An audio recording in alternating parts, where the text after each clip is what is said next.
Good morning. Welcome to the regular meeting of the Business, Housing, and Zoning Committee for March 20, 2025. I am Jamal Osman, and I'm the chair of this committee. Before we begin the meeting, I want to remind all members, staff, and public that these meetings are broadcasted live to enable greater public participation. This broadcast includes real-time captioning as further method to increase the accessibility of our proceeding to the community. Therefore, all speakers need to be mindful of the rate of their speech so that our captioners can fully capture and transcribe all comments for the broadcast. We ask all speakers to moderate the speed and clarity of their comments. We'll be using speaker management for this meeting, so please make sure you are signed in. At this time, I'll ask clerk to call the roll so we can verify a quorum. Councilmember Rainville. Present. Cashman. Present. Jenkins. Present. Chowdhury. Present. Vice Chair Ellison. Here. Chair Osman. Present. There are 6 members present. Let the record reflect we have a quorum. Before we proceed to the public hearing item or on our agenda, we will first take our consent agenda, which items is 8 through 23. Item 8 is approving 5 liquor license. Item 9 is approving 211 liquor license renewals. Item 10 is a passage of ordinance related to the food locker requirements. Item 11 is a passage of resolution approving a guidelines for the Cultural Business Week celebration program. Item 12 is approving a debt forgiveness for 2011 Blissbury Avenue. Item 13 is approving a loan for the passage of community project at 17 24th Street East. Item 14 is approving Minneapolis Affordable Rental Stabilization Grant for 4 housing projects. Item 15 is authorizing extension for exclusive development rights to North Gate Development. Item 16 is authorizing a grant agreement funding for cannabis business technical assistance services. Item 17 is 2 passage resolution approving business technical assistant BTAP grant agreement and Great Street Business District agreements. Item 18 is a passage of resolution authorizing a loan for the Spring Minor project at 809 Spring Street Northeast. Item 19 is setting a public hearing for April 8th, 2025 for a land sale at 1027 Essex Street Southeast. Item 20 is setting a public hearing for April 8th for ordinance related to the sidewalk cart and street vending programs. Item 21 is receiving and filing a report on vacancy data strategies. Item 22 is receiving and filing a report on the Housing First approach to address homelessness. Lastly, item 23 is receiving and filing information related to the Affordable Housing Trust Fund in response to legislative directive. Now we will proceed to the public hearing portion of our agenda. Is there any questions or any comments from the council members? I see Councilmember Cashman. Thank you, Chair Osman. Nothing that I wanted to really pull from the consent agenda, but did want to congratulate Paris Hill, which is an affordable housing project in Lowry Hill neighborhood that supports kids coming out of foster care on their Affordable Rent Stabilization Grant Award of $56,000, and also wanted to thank staff from CPED for moving so quickly on the Uptown Business District Support Grants definition here and getting these guidelines out today that I know our partners in the Uptown neighborhood are really excited to apply for and get these resources into the community by summer. Thank you. Councilmember Chowdhury. Thank you, Mr. Chair. I was hoping maybe we could pull number 11, Cultural Business Week celebration, just for quick discussion. I know that we're approving guidelines, and it just wanted to get more clarity in terms of what this means for Black Business Week, Latino Business Week, if we're expanding it further, just kind of what more in detail are the guideline changes and what's the hope for our department on this one.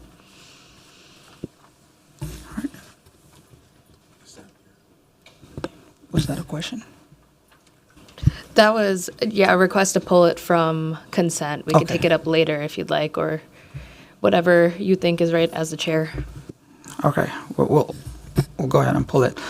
All right. I've been myself in queue, and I want to make comments on item 10 for food lockers. I really want to thank the staff for taking their time to work with my office, and also Community Emergency Services, who it's largest food shelf in the state. It's located in Ward 6. This refrigerated food locker system will allow neighbors during the off hours to come and pick up the food shelf there. So really want to thank the staff and the people that have worked on this item. I will recognize Councilmember Rainville. Thank you, Chair. Just real quickly, congratulations to the Maine Cinema for their liquor license. It's been a hard journey on that, long journey. The staff's been great to work with. And then also Roselia, I want to say with great pride, that's an empty space on East Hennepin Avenue. It's been empty since the building was built, and now it's full. So another very exciting thing. And then my last comment is on the Spring Manor expansion. That is a $40 million, and I'm going to say that again, a $40 million investment in public housing. So that's great to get that remodel done. Thank you. All right, thank you. I will approve all items except item 11. All those in favor say aye. Aye. And those opposed say nay. The ayes have it, and the motion carries. And now we are returning back to item 11. Councilmember Chowdhury. Thank you, Chair Osmond. Yeah, I would, through the chair, really appreciate if staff was available to kind of just go through a little bit of the guideline changes that we're approving, and then the relationship between that and Black Business Week and Latino Business Week.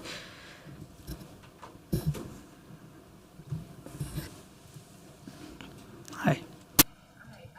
Morning, Zoe Teal, manager of the small business team, and happy to address this item. Thank you. So Councilmember Chowdhury, and through the chair, we have not previously had adopted program guidelines for Black Business Week and Latino Business Week. So this is in part an attempt to make sure that we are doing good management practices and have those program guidelines documented and approved through council. The second thing this will do is allow us to put out a notice of funding availability for community organizations to put forward their own proposals as part of Black Business Week and Latino Business Week. Okay, thank you so much. Yeah. And my follow-up to that is, we'll still maintain doing Black Business Week and Latino Business Week. Are we thinking of expanding to other cultural celebrations related to local businesses? Councilmember Chowdhury, and through the chair, at this time, the two adopted cultural business weeks are Black Business Week and Latino Business Week. We are not proposing any additional at this time. So, yeah, the Cultural Business Week's celebrations program is to just create an umbrella to capture those two adopted business weeks. Okay, thank you so much for that clarification. I wasn't sure, just based off of the RCA alone, just wanted to get that Sure. clarification that that's the direction that we were moving in on, and just really looking forward to both of these business weeks. It's exciting that we're continuing Black Business Week and we're going into another year of Latino Business Week. Thank you so much, Yeah, Ms. no Teal. problem. Thank you. Councilmember Allison. I'll move that item for approval. All right. All those in favor say aye. Aye. And those opposed say nay. The ayes have it, and the motion carries. All right. First, we have a public hearing for Pizza Karma for extended hours operation. I'll invite Greg to come up and to present that. Welcome, sir. Thank you, Chair Osmond, committee members. I'm District Supervisor Craig Eliason with Licenses and Consumer Services. Today I'm presenting an application from Pizza Karma Dinkytown LLC, doing business as Pizza Karma, located at 409 14th Avenue Southeast in Ward 2. Pizza Karma will be opening soon as a restaurant and is requesting an extended hours of operation license. Pizza Karma is located in Dinkytown, adjacent to the University of Minnesota. They will have indoor seating for 20 patrons, offer carry-out, and also work with delivery services. They are requesting to be open later than their authorized hours of operation to better serve the Dinkytown and University of Minnesota community.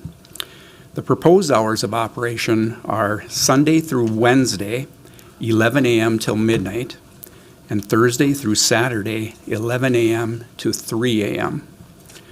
On February 12th, public hearing notices were sent to property owners within 300 feet of the premises. Notices were also sent to the Marcy Homes and Prospect Park Neighborhood Associations, the Dinkytown Business Association, and Councilmember Wansley.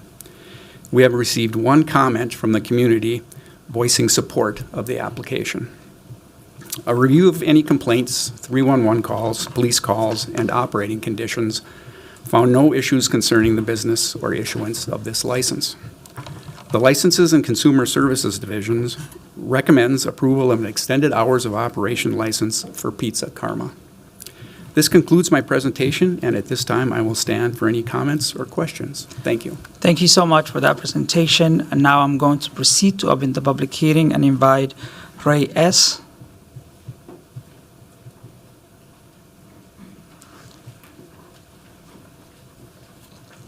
Welcome.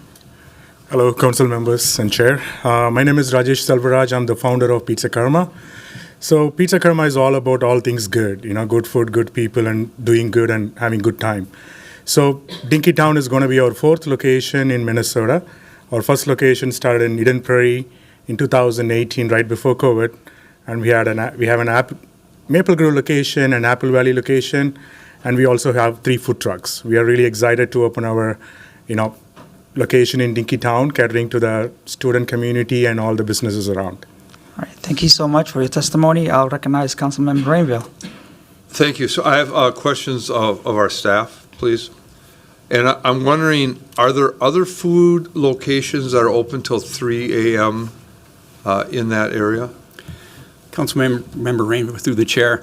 Yes, there are. I don't have offhand, the specifics, but there are other food establishments open this late. And I should point out also that they have gone through the police security review, and the inspector did sign off with the security plan for the business. That's always a part of the extended hours application that they meet with the police department. And they did sign off with no concerns with these hours. Okay. And that was my second question as well. We do spend a lot of, and thank you. And then just a comment to the applicant. I'm sure you're aware, Dinkytown at times has caused a lot of security problems, and we have to devote a lot of resources to keep the peace in there. So, this is not my ward, but it used to be. So I'm very familiar with the conduct that goes on there at times. Yep. So I absolutely agree with it. So safety of Sir, you don't have to answer. you don't answer. No, I'm not asking a question. I'm just expressing concerns. Yep. Thank you. So thank you. Grab a seat. Councilmember Cashman. Thank you, Chair. No, I had the same question as Councilmember Rainville about the other, I'm seeing some nods from Manager Amy Lingo that there are several other businesses that are open till 3 a.m., which indicates to me that there have been, we have tested that in this area to see how well it's working for security. So I just wanted to understand a little bit more how long we have had businesses open till 3 in the Dinkytown area. Has it been several years now? Councilmember Cashman, through Sorry the to chair. interrupt. Is the public hearing still open? Because we still have to close it before discussing. So is anybody else open to speaking on the item? Are there anyone else who's here to speak? Seeing none, I'll close the public hearing. Continue, sir. Councilmember Cashman, through the chair. Most recently, we've issued this license till 3 a.m. for Raising Cane's, the new McDonald's. The previous McDonald's, I believe they had 24-hour operation for years. Right. Okay, well, thank you for that. I think, if the department and the police are signing off on this, I'm happy to move approval today. All right. Councilmember Ellison. Just wanted to thank the business owner. I'm not sure if he's still in the room here, but thank you so much for investing in Minneapolis. I think it's really important. And, I'll say that for my part, when I see businesses staying open later, I see it as a sign that businesses feel safe in the area, that students are out and about more. And when residents are claiming the space, right? When residents are saying, hey, look, we feel safe and this is our area and this is how we like to congregate and get together, that's what makes an area safe, right? Not the absence of people, and certainly not acquiescing to other elements that don't make us safe and sort of conceding the nighttime to them. I think you see students out there claiming that space, grabbing pizza and other foods, and I think that's just incredible. So thank you so much, and of course. Just because a business can stay open till 3 doesn't mean it has to, so I'm sure the business will, assess that as they go along. So thank you so much for your business and investing in Minneapolis, and I'm happy to support the motion of approval. Wonderful. Seeing no further discussion, with that motion, all those in favor say aye. Aye. And those opposed say nay. The ayes have it and the motion carries. We have a public hearing for NOCO, if I'm not saying right. They're requesting on-sale liquor with Sunday sales, no live entertainment. I'll have business license staff manager Emily Lingo to give us that presentation. Welcome. Thank you, Chair Osmond and committee members. I'm Amy Lingo, Manager of Licenses and Consumer Services. I'm presenting an application from NOCO, owned by Okome House, LLC. This business is located at 4747 Nicollet Avenue in the Tangletown neighborhood of Ward 11. The applicant requests an on-sale liquor with Sunday sales with no live entertainment. The interior seating capacity will be 52 seats, and the outdoor area, which is situated on private property, will accommodate an additional 30. NOCO is a full-service restaurant that has taken over Eddie's fast food location. It aims to offer sit-down restaurant serving food and alcohol, along with hand rolls and other traditional Japanese dishes. The proposed hours of operation for the interior are Tuesday through Friday, 5 to 9, Saturday and Sunday, 9 a.m. to 9 p.m. Hours of outdoor operations mirror the interior. On February 25th, public hearing notices were sent to residents and property owners within 600 feet of the premises. Notices were also sent to the Tangletown neighborhood and Councilmember Emily Koski's office. We have received one response from the community that raises concerns about the lack of parking in the neighborhood. There are no issues concerning the business or the issuance of this license. Licenses and Consumer Services Division recommends approval for the on-sale liquor license with Sunday sales and no live entertainment. This concludes my presentation, and I stand for any comment. Thank you so much for that presentation. I'm going to proceed to open the public hearing and call Hidenori Tozua. Welcome, sir.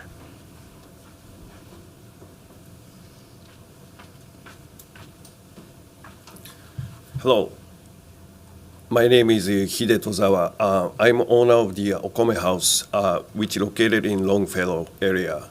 And I have opportunity to open another one, NOCO, and I'm excited about it. Thank you. Thank you so much for your testimony. Seeing no one else, I'll close the public hearing and call Councilmember Chowdhury. Thank you so much, Chair Osmond, and thank you so much for coming to our committee today. Okome House is actually located in Ward 12 in my neighborhood, and it's just been a wonderful business in that area. It's just right there in the neighborhood, and a perfect place for people to stop in and grab some food that's pretty healthy, really delicious, really fresh. And so it's really exciting to see you grow your business and then continue to bring it over on the south side, just in Ward 11. Just wanted to say that and appreciate you coming here and move this item for approval. Thank you. With Councilmember Chowdhury's motion to approve, all those in favor say aye. Aye. And those opposed say nay. The ayes have it and the motion carries. Thank you. All right. We have a public hearing for Roselia. They are requesting on-sale liquor with Sunday sales, no live entertainment. I will have business managers to give us that presentation. Amy Lingo, welcome. Thank you, Chair Osmond and committee members. Once again, Amy Lingo, Manager for Business Licensing. I'm presenting the application from Roselia, owned by Roselia, LLC. This business is located at 333 East Hennepin Avenue. The applicants request on-sale liquor with Sunday sales and no live entertainment.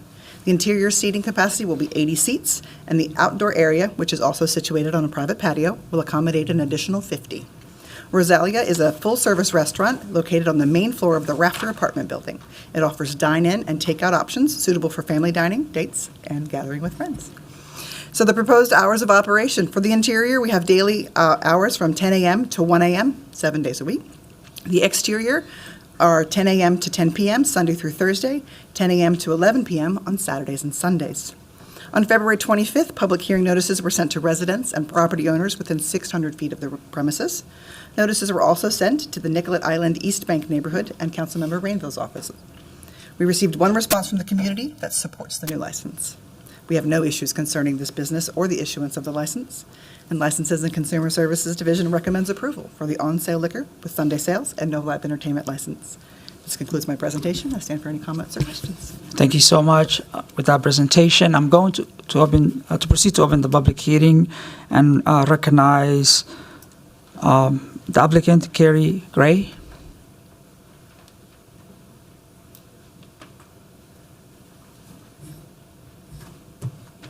Welcome. Hello.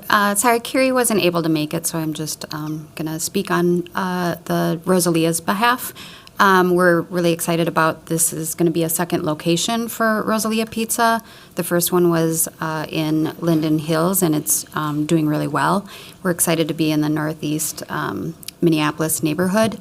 And one small correction on the outdoor hours, it's actually 10 a.m. to 10 p.m. Sunday through Thursday, and then 10 a.m. to 11 p.m. Fridays and Saturdays. Thank you so much. Could you say your name on the record? Jerry Wolf. Thank you so much for that testimony. See no one else to speak. I'll close the public hearing and recognize Councilmember Rainville. Thank you. I'm going to move approval of this item, and if you could just please pass on a note of gratitude to the owners for filling this empty space. Thank you. All right. With that motion, all those in favor say aye. Aye. And those opposed say nay. The ayes have it, and the motion carries. Next, we have a public hearing authorizing host approval for tax-exempt revenue bond for Metro School College Prep. I'll invite Staff Becky Shaw from CBET to give us that presentation. Welcome.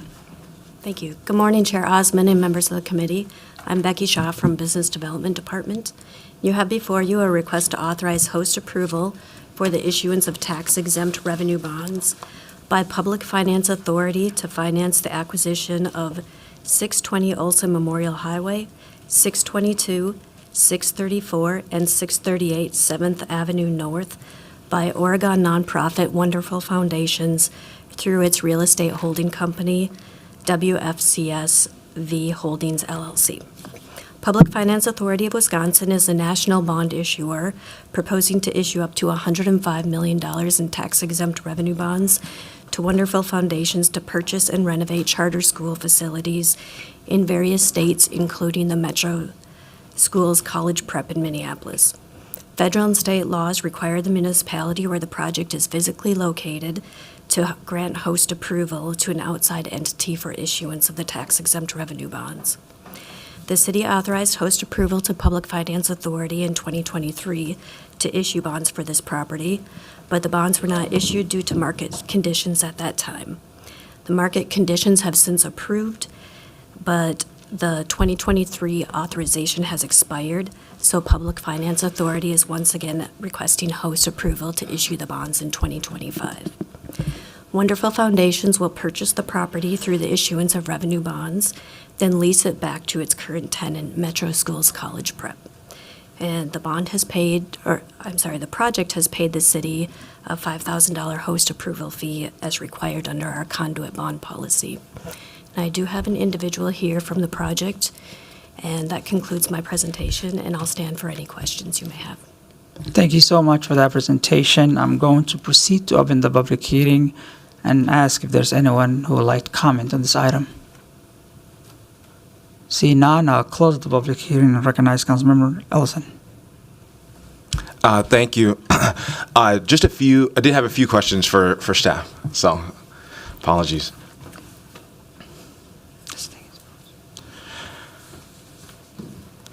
just because we always get these questions, and I'm pretty when it comes to the items like this, and I'm pretty sure I know the answers to all of them, but I wanted to make sure.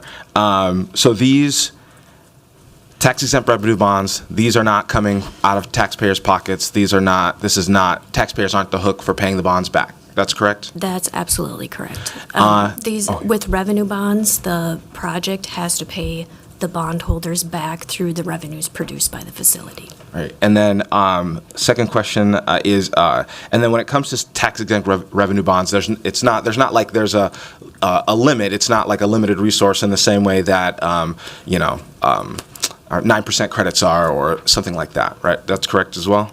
That's correct, yes. Okay, cool.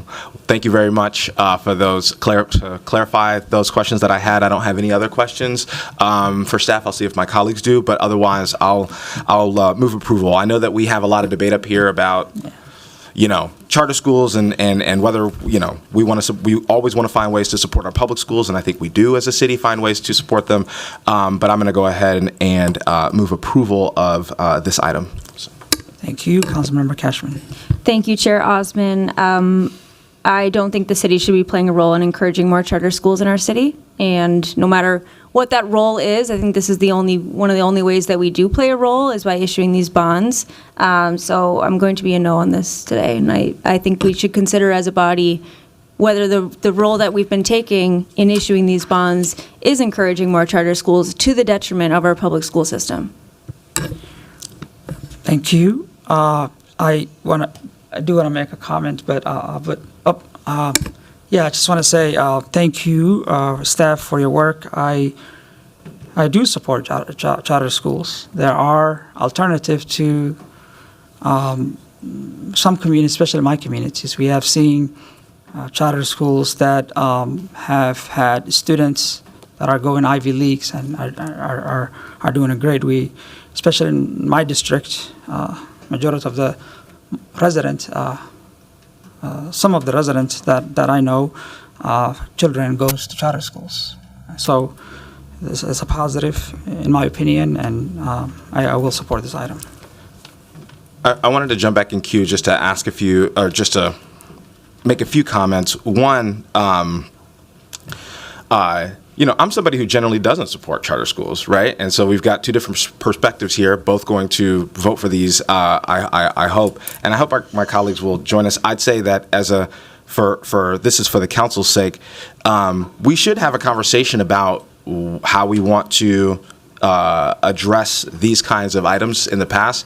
Colleagues have voted against them, but I've never seen this conversation come back up in a way that really moves us in a different direction legislatively. And so I really want to encourage my colleagues who are, eager to vote against these to learn a little bit more and come forward with a proposal about what we should do when it comes to dispensing with these items. Because I don't think that just simply voting against them when they come up is the right way to address them. And then had one last question for staff. If we don't give host approval, and this I actually cannot remember if I have this correct, they could seek host approval from the state or from the county. Do I have that correct?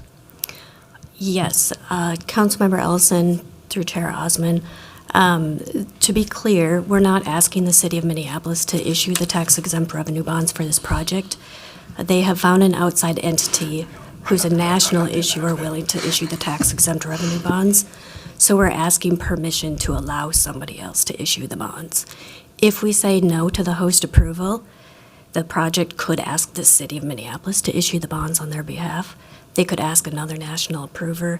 There are other organizations that can issue financing for them. And so this particular action is requesting approval of somebody else financing the project. And then the last thing I guess I would say is actually, I think that's all I have for questions. And so I guess to my colleagues, what I'll say is that if we want to move in a different direction here, different policy direction, then I think we have to make some choices about how we achieve the objective we're looking for. Because if the objective we're looking for is to not have charter schools in our city, I think that is an entirely different strategy than voting against just one set of bonds or a sequence of bonds as they come up on our agenda this way. That's my perspective. All right, thank you. I put myself in queue one more time and just say that charter schools are public schools, for the record. See no one else. With that, with that motion, all those in favor say aye. Aye. And those opposed say nay. Nay. All right, I believe that item have passed. Let's do a full call. Yep. I only hear two ayes, two noes. Councilmember Rainville. Aye. Cashman. No. Jenkins. Aye. Chowdhury. No. Vice Chair Ellison. Aye. Chair Osman. Aye. There are 4 ayes and 2 nays. That item is approved. All right, our last public hearing is a passage of ordinance regarding the use of algorithm in rental rates. This item is being brought by Vice Chair Allison and Councilmember Wansley and other council members. I will have Vice Chair Allison, staff to present this item. Welcome.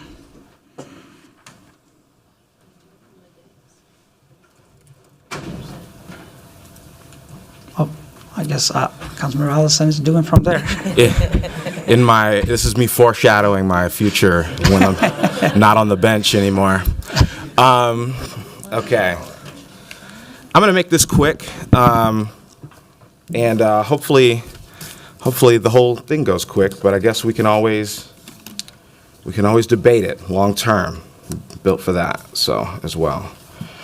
All right. So. I got a script here. I'm mostly going to read from it, but as people have questions, I know the material well enough to answer questions and go off script. So, yeah, thank you guys. I think I've never done this in my career so far, so this is exciting. Thank you all. All right, good morning, everyone. Thank you for being here today. We're discussing an important step to ensuring fair and transparent housing practices in Minneapolis. Myself, Councilmember Wansley, and Councilmember Chavez are authoring the use of algorithm in rent fixing ordinance, which we have a public hearing for here today. So I'll go to slide number 2 here. The issue with these types of algorithms.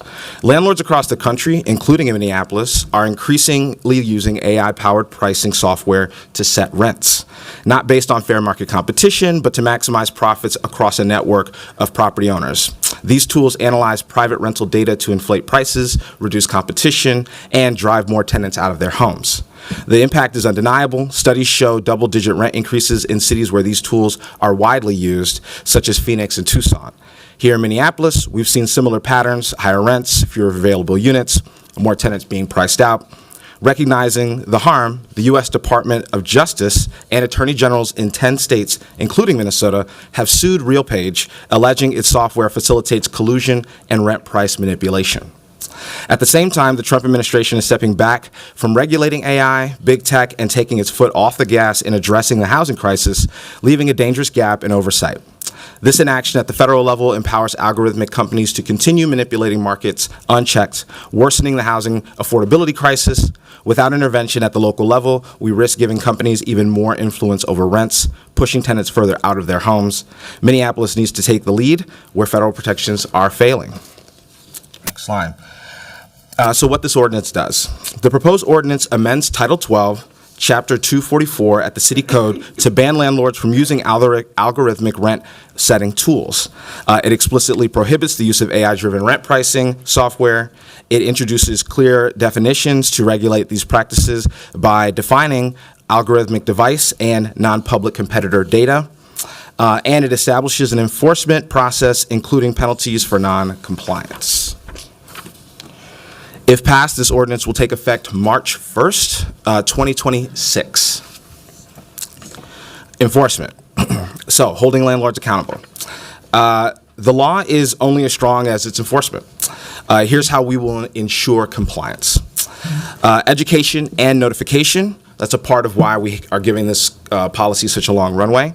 Regulatory services will notify and educate landlords about the new requirements before implementation so that landlords have the chance to cease using the software before the deadline of license renewal. Two is self-attestation. Landlords must confirm compliance when renewing their rental license, explicitly agreeing not to use algorithmic rent-setting tools. Three is penalties for violations. Landlords who fail to comply can face consequences, including fines and ultimately revocation of their license. Three is a complaint-based system. Tenants and advocates can report violations, ensuring that non-compliant landlords are held accountable. Five is, and I'm going to be pursuing an amendment to this just to add this. I'm pretty sure that this is sort of implicit in every policy, but I want to make sure that it's there and clear for for our sake and for the sake of anyone reading the ordinance, but it's private right of action. So tenants and advocates will have the ability to take legal action in their private right against landlords who violate the ordinance, ensuring stronger accountability and direct recourse for those impacted, so that not every recourse has to be complaint-based to the city. In every regulation that we implement at the city, we operate under the assumption that those required to comply intend to do so in good faith. Including landlords. So this ordinance is not about assuming bad intent, but it's about establishing clear expectations and ensuring a smooth transition. By passing this measure, we are providing ample time and resources for compliance and creating a balanced approach that ensures that landlords are aware of their obligations while providing renters with tools to protect their rights. So why this matters for Minneapolis? Housing is a fundamental right, maybe not by law, but I think we should all believe in that. And renters in our city deserve a fair, competitive market. Algorithmic rent setting eliminates transparency, inflates prices, and reduces housing availability, leaving too many Minneapolis residents struggling to find and keep a home. By banning these predatory practices, we are preventing price fixing and fostering fair competition, protecting renters from artificial rent hikes that could push them out of their homes, ensuring housing affordability by stopping unchecked AI-driven rent increases, and reducing evictions by making rent more predictable and fair. Minneapolis is joining a growing movement. We're not alone in this effort. Cities like San Francisco and Philadelphia have already banned algorithmic rent setting, and others, including San Diego, Washington State, and New Jersey, are considering similar measures. At the federal level, lawsuits are underway, as mentioned, against major landlords using RealPage's software. A bill has been introduced at the state level to ban algorithmic rent setting across Minnesota, reflecting growing momentum to protect renters from AI-driven price manipulation. And so, in conclusion, this ordinance is about putting people over profits. It's about ensuring that renters in Minneapolis aren't forced out of their homes because of unchecked AI-driven greed. And it's about keeping our community strong and viable. With clear enforcement measures in place, we can ensure that this ordinance is more than just words. It will be a real enforceable protection for renters across the city. So thank you, and I'm happy to stand for any questions. Thank you so much, Councilmember Allison, for that presentation. We'll have the public hearing first, then questions, and then come up. So now I'm proceeding to open the public hearing, and I see two people that have signed up. William Raymond, welcome. And Ward 3.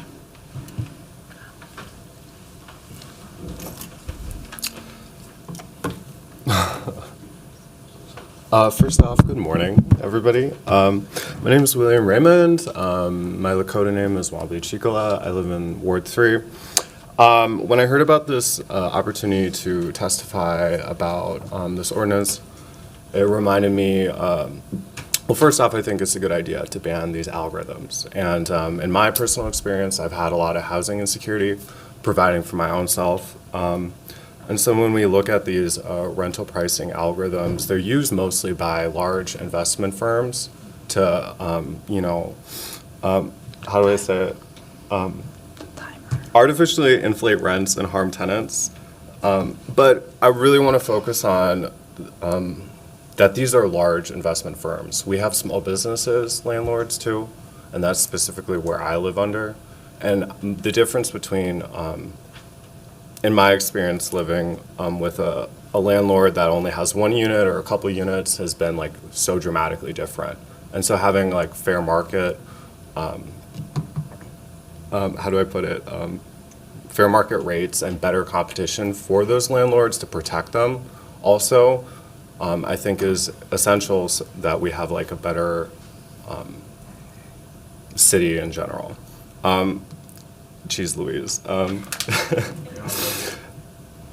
I mean, if basically all the CEOs and CFOs came together and met and put these price adjustments out and agreed upon them, it would be illegal market collusion. But if it was like a robot or an AI that did it, why is that legal? So that's sort of the question I'd ask. Why do we allow that?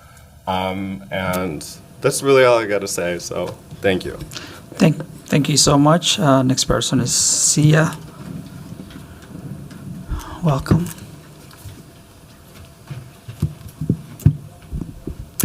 Thank you, Chair Osman and committee members. My name is Sia Shalar, and I serve as the Director of Local Affairs for the Undergraduate Student Government at the University of Minnesota Twin Cities. I am here today to urge the Council to support the passage of this ordinance to amend Title 12, Chapter 244 of the Minneapolis Code of Ordinances. This amendment is crucial to strengthening transparency between renters and landlords, promoting affordable housing, and hindering market manipulation in Minneapolis. Students are key constituents impacted by this issue. While I'm the only student here today, I urge you to look at the written testimony submitted by several students in the council comment. When it comes to housing near the University of Minnesota, students are in a unique and vulnerable position due to their limitation of needing to be close to campus. In fact, 75% of UMN students reside off campus. In this process, a majority of students, including myself, are first-time renters. As the demand for housing remains high, students are often at the mercy of landlords across various neighborhoods surrounding the university who are able to inflate rent prices at inconsistent rates. This is further exacerbated when they are able to use these rent algorithms. Students are forced to live with upwards of 4 to 5 people have sustain employment and often sacrifice other basic needs to afford these grossly high prices. These actions take a significant mental and emotional toll, and many students have expressed significant concern. According to a survey conducted by the university in 2019, over 43% of students shared concerns about housing affordability. These algorithms have further intensified the current housing affordability crisis impacting not only Minneapolis, but other major cities. It has profound long-term impacts on what students are able to sustain the standard of living required to reside here post-grad, a decision that no one should have to make simply because of rent costs. In closing, I urge the council to support the amendment to prohibit the usage of tenant algorithmic systems within city limits. This ordinance upholds corporations accountable by limiting their ability to share renters' sensitive information with landlords who use it for predatory purposes. Thank you. Thank you. Seeing no one else to speak, I will close the public hearing and recognize Councilmember Allison one more time if there's any discussion from my staff. Yeah, welcome any discussion. I'm going to go ahead and move approval of this ordinance, and I hope I can have support from my colleagues. I see Councilmember Cashman. Thank you, Chair. I think I have several questions here for the authors. So how was this identified as a need? Like, where is this coming from? This ordinance was, I think it was a little bit in the presentation. There's certainly a history with these the use of these algorithms in other places. And while we're lucky in the state of Minnesota for it to not be as proliferated as it has in other states, where it's really wreaking havoc on renters, I think we wanted to ensure that we didn't first wait until these algorithms were being used for 50%, 60%, 80% of our housing stock before we took action. And so that's, we identified the need as by sort of looking at the housing landscape across the country. Okay, thanks. And so RealPage is one of these tools. Are there many of these tools? Off the top of my head, I don't know exactly how many there are, but certainly RealPage has emerged as sort of one of the example offenders. And then do we have evidence that this software is indeed manipulating the market? I think that's what the lawsuits are about. That's what the DOJ investigation is about. That's what the 10 state AG lawsuits are all about. And so, I'd say yes, but I know that we all maybe have different standards for what we deem real or acceptable. But certainly all that litigation is tells me that there's a problem, and certainly there's plenty of evidence and anecdotes from other states to attest to the ways that this has been a problem. So I'm also wondering, like, how a renter would even know that their landlord is using something like this.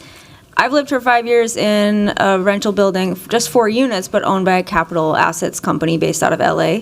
So, you know, it's not just big buildings that are owned by out-of-state capital assets companies that are, in my case, LS Capital was extremely negligent of our property.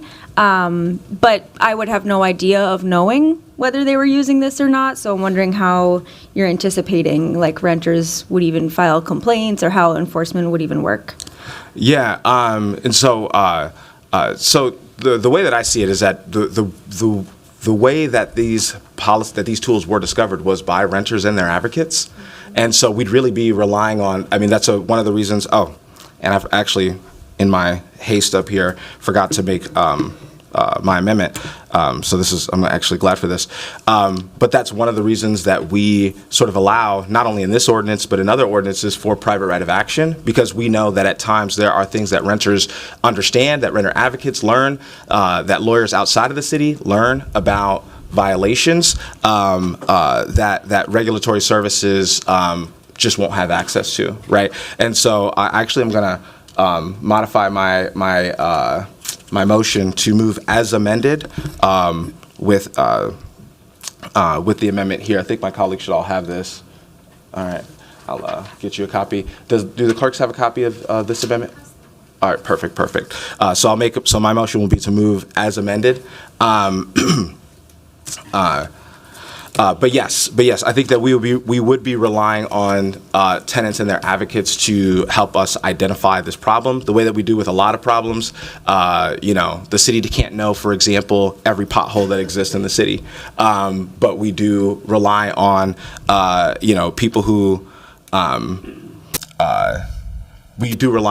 who live across the city to tell us where they are. And I think that this ordinance would work a lot similarly. Mm-hmm. I think I'm just trying to really understand, like, what the impact that we're hoping this would have and how it would play out and how much, like, time and expertise it would take city staff to investigate complaints and, like, whether Reg Services has the capacity to, like, do this work. I know that there's a bill moving at the state legislature as well, and I'm wondering if state level, like, housing agencies would be better equipped to actually run these types of investigations when they receive a complaint.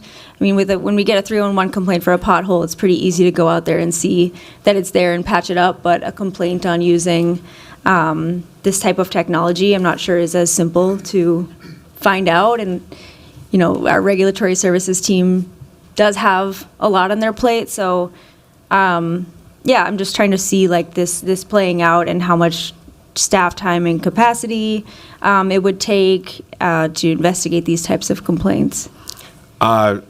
I don't want to speak on behalf of Reg Services, so I welcome them to come up and add any context that they would want to. What I'll say is that I don't think that we're anticipating that Reg Services would, like, open up some sort of, like, data analytic, forensic department.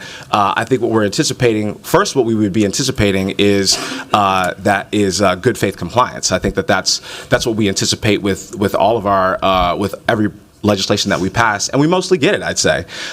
Education would be a big part of that, not just for landlords, but to renters as well.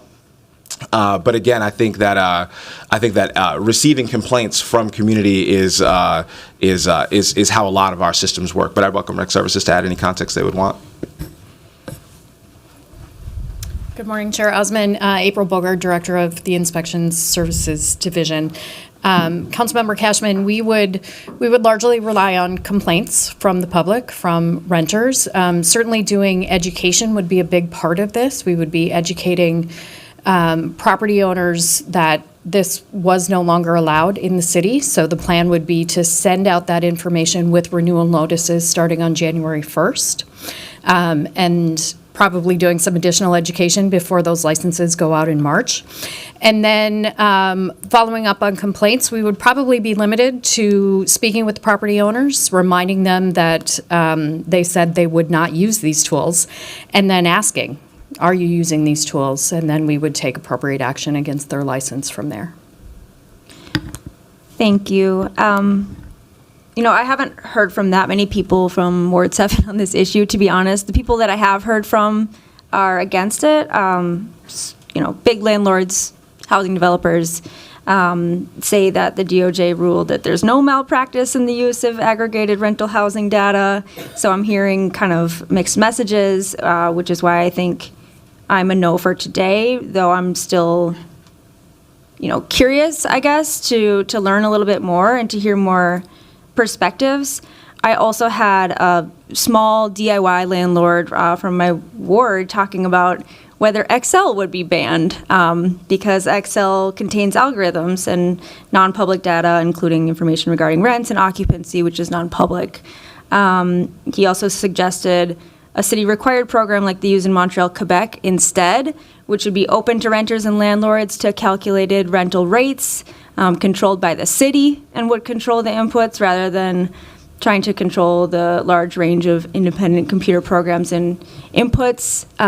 So I would just offer those pieces of feedback from and actually I would just ask the authors if Excel is banned as part of this and how the definition can be made more clear for people who are trying to learn about what's even on the table here.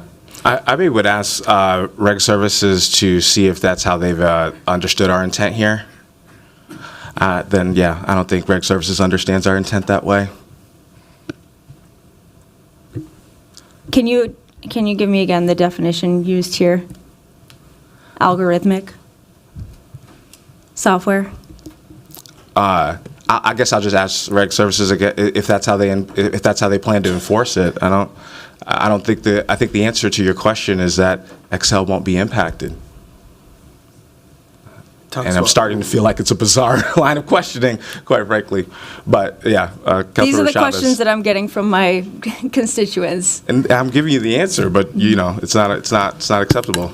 Chair Osman, Councilmember Cashman, I don't think that we would consider Excel to be algorithmic in this instance. Okay. Okay, well, thanks. Those are the questions I have for now. All right, Councilmember Chowdhury.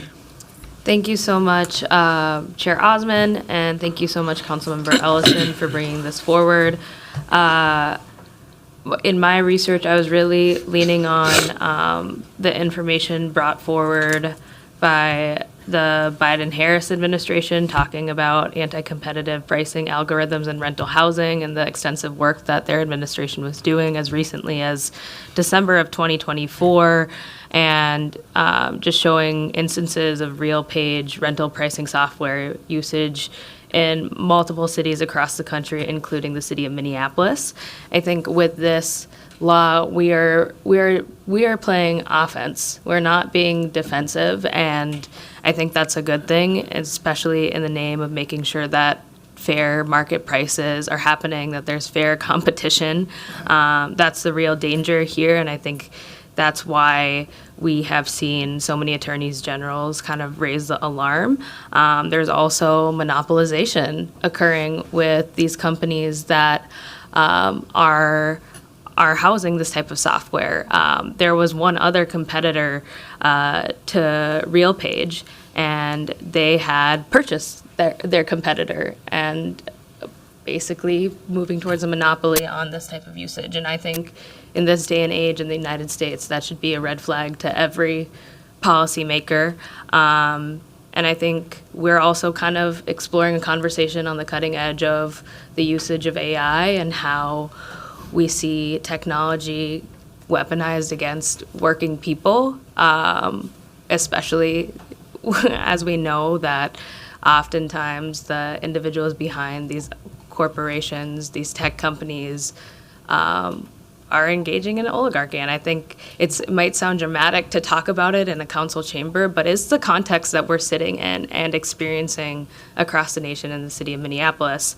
And I think for us to take this up and say we're not going to allow for rental price fixing through an AI algorithm within the borders of the city of Minneapolis is really important, not only protecting against things that could happen in the future, but also signaling support to our delegation at the state level that this is something cities are asking for, and we would, of course, want this similar type of protection across the state of Minnesota, if not the nation as the former administration was pursuing.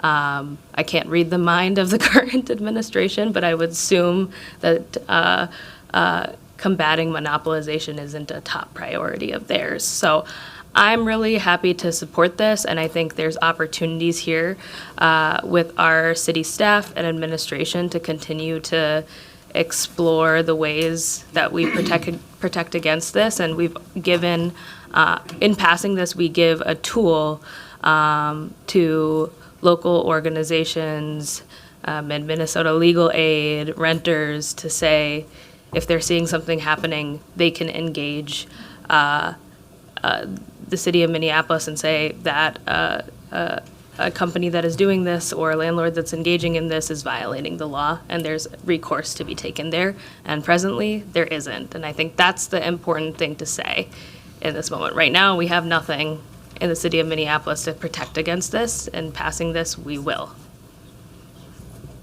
Thank you. Also, we have been joined by Councilmember Chavez.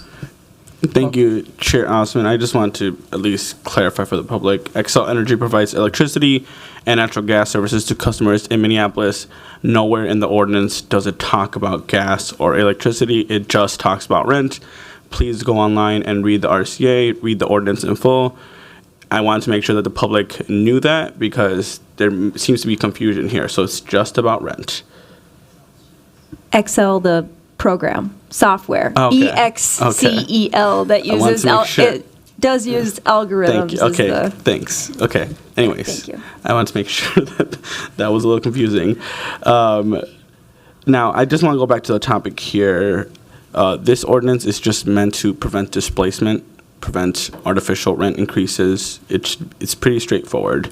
1 in 7 rental units in Twin Cities is managed with algorithmic pricing software that is driving up rent by $312 a year on average for Twin Cities renters in a unit managed by this software. That is a lot of money. That is folks that need to purchase food, pay their rent, stay in a unit, someone that can be prevented from getting evicted from a unit because they now have an extra $312 a year.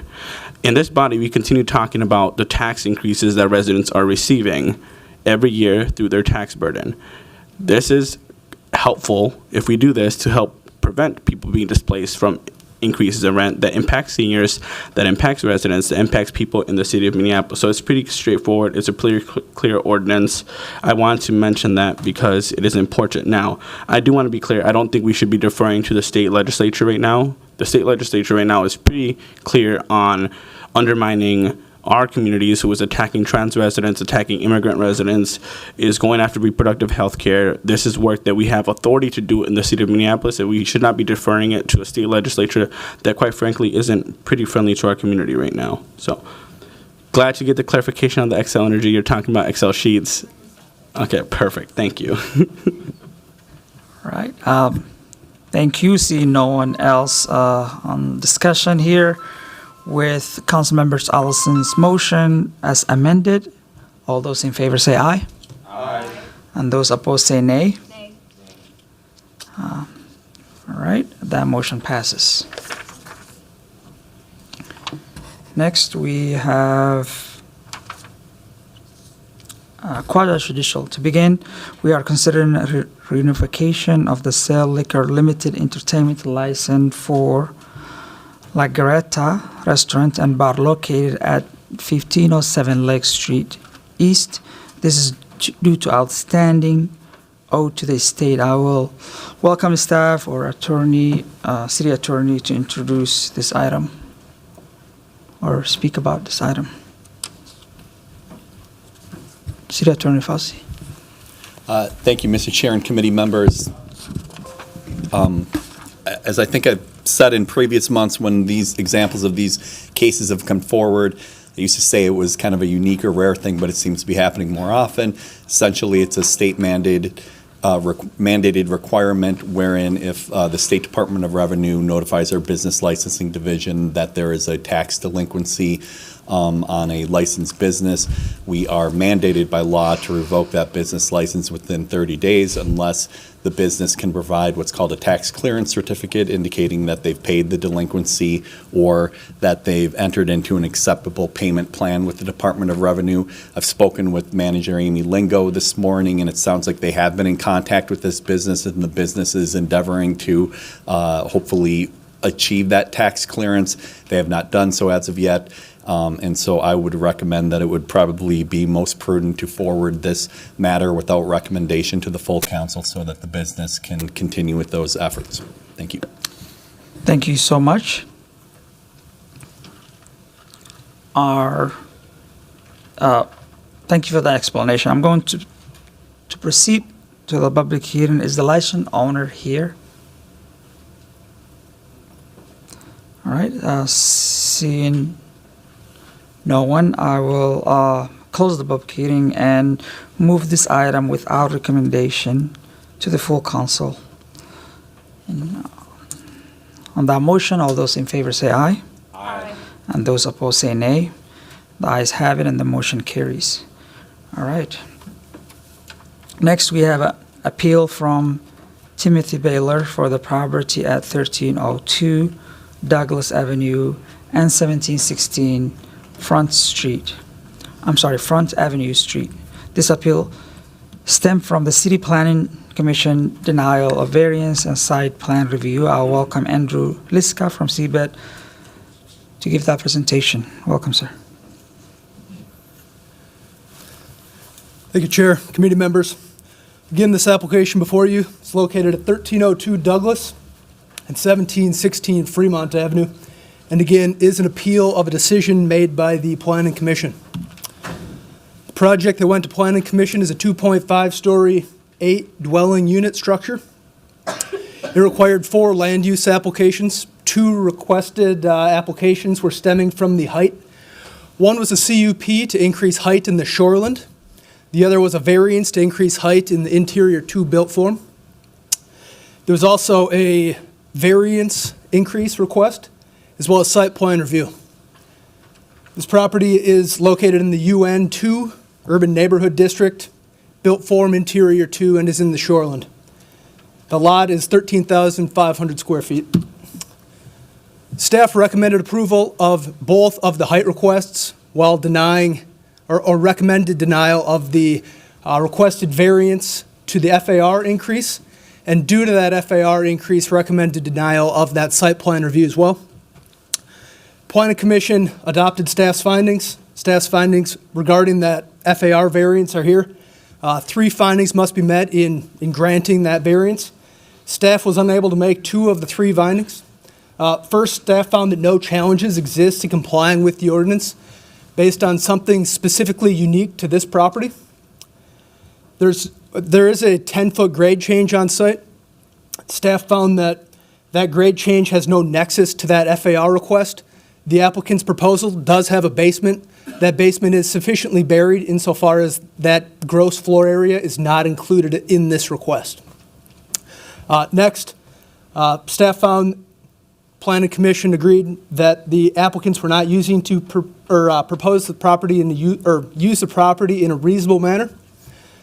Staff found that the code regulates bulk predominantly through FAR, through GFA, and a requested FAR increase from 0.8 to 1.32 was not keeping with that spirit and intent of the ordinance.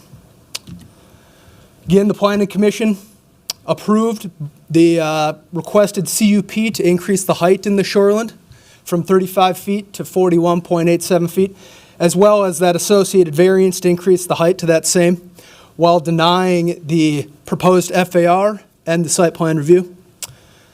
The appellant has appealed that decision. I'll be here for questions, and the appellant is also present.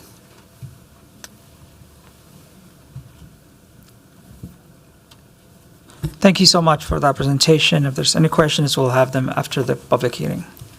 All right. I'm going to proceed to open the public hearing. Is the license owner or the presenter here to speak? All right.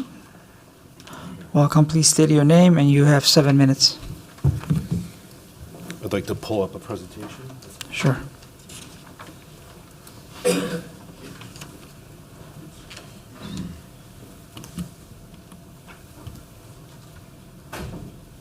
Hope this isn't part of my 7 minutes. Yeah.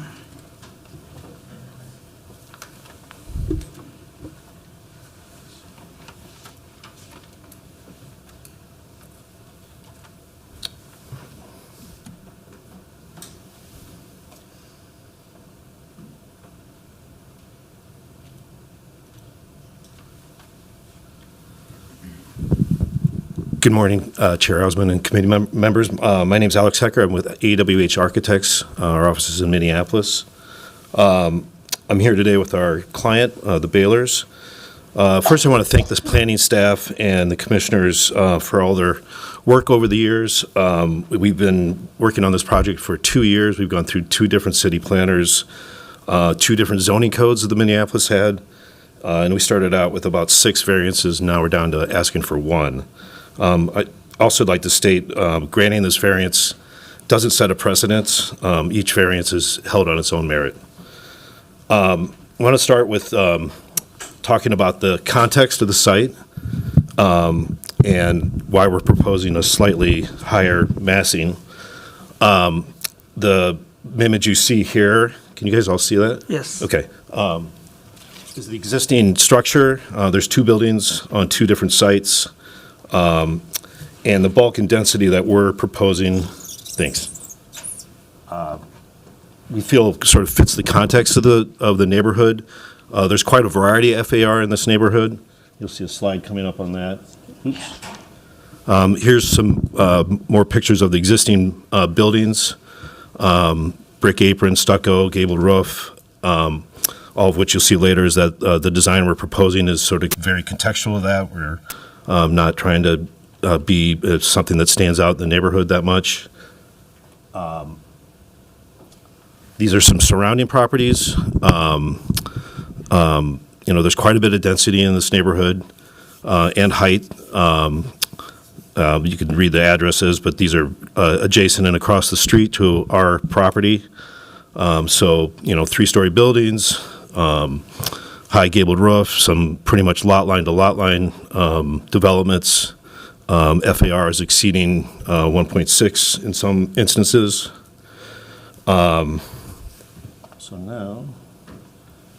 Here's an elevation, just an orthogonal elevation along Fremont, east elevation. Looking at the properties to the north and to the south, you can see the grade change and how we try to manage that and keep as low as possible. And that, obviously with the hill, the buildings to the north are higher and the buildings to the south are less. Also want to note that we've set the building back. That was one of the variances here, so that the other buildings down Douglas are actually proud of our property. On Douglas Avenue, just looking at the buildings to the west and the east, sort of bridging the gap between those 2 different heights. Here's a map of the FAR. We hired a third-party planning company called Kimley Horn to validate all the FARs. There was some debate on, how they're calculated and whatever. They're an international planning firm. The ones that say M are from the city of Minneapolis, and the ones that say KH are from Kimley Horn. Our current FARs are 1.0 and 1.03, those 2 different properties. Across the street to the east on Douglas are some higher density ones. And then there's some 0.8s and even, lower ones up north. We did not calculate all these townhomes. They're all individual lots on a much bigger lot, but it's a pretty dense little cluster of townhomes. And now, this is landscape design. We're surrounding the property and the development with a variety of different plants, native plants. Let me take it. All right. I'm getting nervous. The clock is winding down. we used 4 different entities to determine FAR, and all 4 of them came up with different calculations. So this is a very nebulous process. But the existing property is at 1.01 and 1.03. So if we had to build that property, my property now, we couldn't do it without a variance. And particularly in the area that we are in, right across the street to the east of us is a couple of row houses. One of their FAR is 1.62. The other one is, I believe, 1.31. There are townhomes to the north, 18 townhomes immediately a half a block to the north that are certainly more dense than the 1.32 designation. We are at the corner of Douglas and Fremont. There's also a transit stop, and I know that there's a priority for adding density to a transit stop. We've owned these properties for 41 years. We've been there, raised our family there. Our offices are still there. We are not absentee landlords. We are vibrant and considerably active in our community. We've been in communication with the Lowry Hill Association all along the way. We have not attempted to circumvent any process. And as you know, the Lowry Hill Association have given a letter of support for the project. Our immediate neighbors have known about this project for several years now, some of which have actually requested to be a part of the project with their homes, and of course we did not do that. One property owner across the street from us actually recommended the current Alex and his team that provided this plan. Our intent is to improve the neighborhood at every level by replacing what is now a physically and functionally deficient building with a newer, more aesthetically pleasing structure. Some of the comments you may hear coming forward regarding me being an absentee landlord, also the fact that there may be affordable housing that may be lost in this community. Now, I'm not sure why I am responsible for providing affordable housing for this area, but I am not. And I don't know that that should be a responsibility that this project is responsible for. This is a small-scale development. Getting it done will be tough because of the financial constraints in the marketplace, but we believe that there's a demand and a market for this in the community. We think this will be an enhancement. We appreciate your attention, and hopefully we can get your support. All right, thank you so much for that, for your testimony. I'm gonna go here with the list of people that sign up. I have Howard Rubin, Ward 7. Welcome, sir. You have 2 minutes. Thank you. Thank you. My name is Howard Rubin, and I live at 1305 Mount Curve. So the back of my house faces the Baylor's property. At first, we were excited when we heard the prospect that those two buildings were either going to be restored or replaced because the existing buildings are in really bad shape and haven't been well maintained over the years. But that said, I believe that the proposed project is fundamentally out of scale and out of character with the rest of the neighborhood. Since I became involved in the project, the City Planning Commission and its staff met twice. They rejected the developer's proposal both times. The first time, last summer, the Planning Commission suggested that the developer go back to the drawing board and make some modifications to his original plan, including reducing the size of the building and providing some perspective for the committee as to the relative size of this project given the lot size that exists. When the second meeting rolled around, the developer had made modifications, some minor modifications, added some trees and landscaping, but he didn't address the elephant in the room, and that was the size and the scope of the building itself. The two apartments now have 8 units. He's going to have 8 units. I don't see how that increases the density of the neighborhood. I'm not even sure why we're here again today, since the developer continues to maintain that he should be granted this variance, and he's done nothing to reduce the size of the building. Instead, his appeal appears to be relying heavily on the fact that the Lowry Hill Neighborhood Board issued a letter supporting the project. Unfortunately, the process of issuing that letter was flawed because the neighbors were not given notice of the meeting. So, Thank you. Thank you, sir. Next person is, I can't read it, Larkin Priest.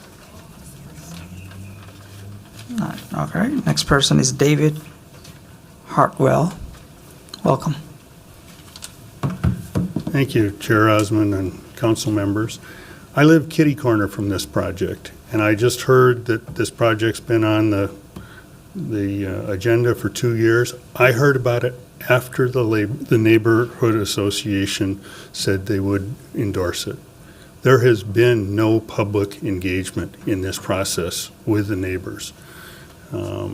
It is a project way out of scale. It will change the neighborhood. It will set a precedent we should not be setting.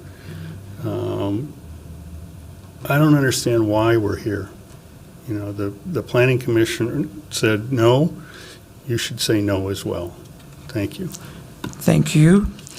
Next person is Suzanne Lowry.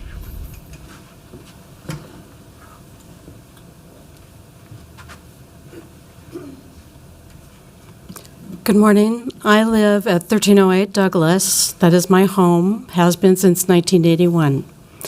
I'm directly west of the proposed new development. My concern is the scale. Currently, I enjoy lovely eastern morning sun and air. With the proposed design, I would be looking at a monolithic wall. No air or light would be able to access my property.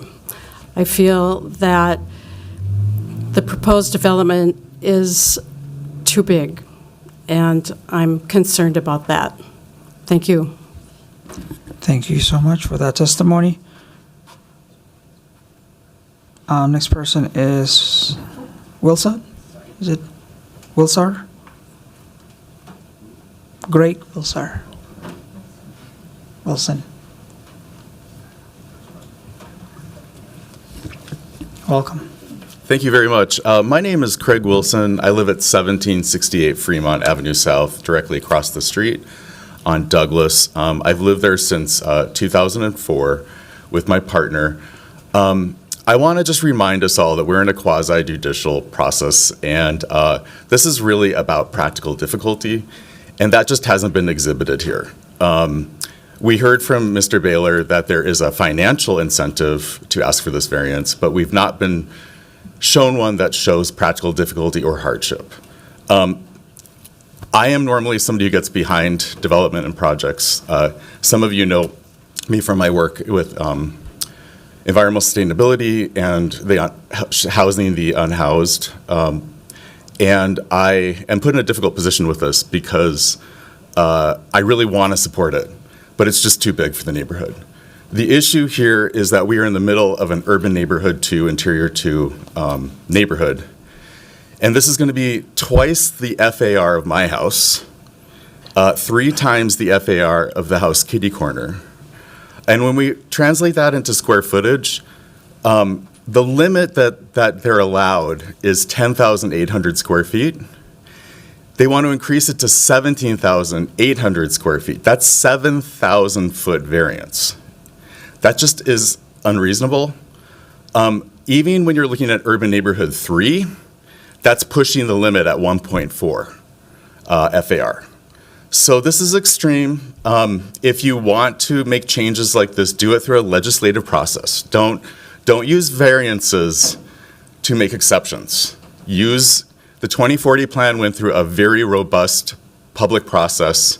It was tested in the courts, tested in the legislature. Let's just stick to the 1040 plan. Let's not grant this variance. Thank you. Thank you. Next person is Jose. I can't say the name. It's Turner, Hazel Turner. Hazel Turner. Welcome. Thank you, council members. My name is Hazel Turner. I live at 1770 Fremont, and I have lived in that house since I was a very young woman, and I've lived in it since 1973. And I love my neighborhood. I think this project that we're talking about is way too big. It's out of character for our neighborhood. And it just doesn't fit with us, and I'm very much opposed to it. I'd like to keep us the way we are and keep on loving my neighborhood. Thank you. Thank you so much for your testimony. Next person is Trevor P. Welcome. Thank you. My name's Trevor Porth, and I live at 1768 Fremont Avenue South. I moved to the cities almost 30 years ago, fresh out of college, and I could have lived anywhere across the U.S. I chose Minneapolis because of the parks, the bike trails, and the neighborhoods, including Lowry Hill, which at the time felt a far cry from what I might ever be able to afford, being fresh out of school with college loans. I stand before you today being a proud owner of our home for 20 years. I've invested in that house, kept it up, continue to be very proud of what our house is in the neighborhood. When you look at FARs, my house by council or by planning staff said our FAR was 0.65. When we look across the street at what I may be looking at 1.3 something, this is double the mass. This is going to tower over me. We saw in the drawings how it's going to tower over the homeowner who lives directly to the east. I'm sorry, directly to the west. And we're not opposed to development, but this is just far too large to fit within the scale of the neighborhood. Thank you. Thank you for your testimony. Next person is Jacob Sunfly.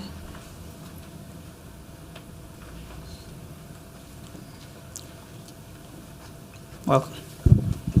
Thank you. Good morning, Chair Osman, council members. My name is Jacob Softly. I'm a real estate and land use attorney with Eckberg Lammers. I'm here on behalf of members of the neighborhood who are in opposition to this appeal, and I'm asking that you deny this appeal. Approving the variance is unlawful. You're stuck in a quasi-judicial process. You must follow the factors that are outlined by state statute and Minneapolis ordinance.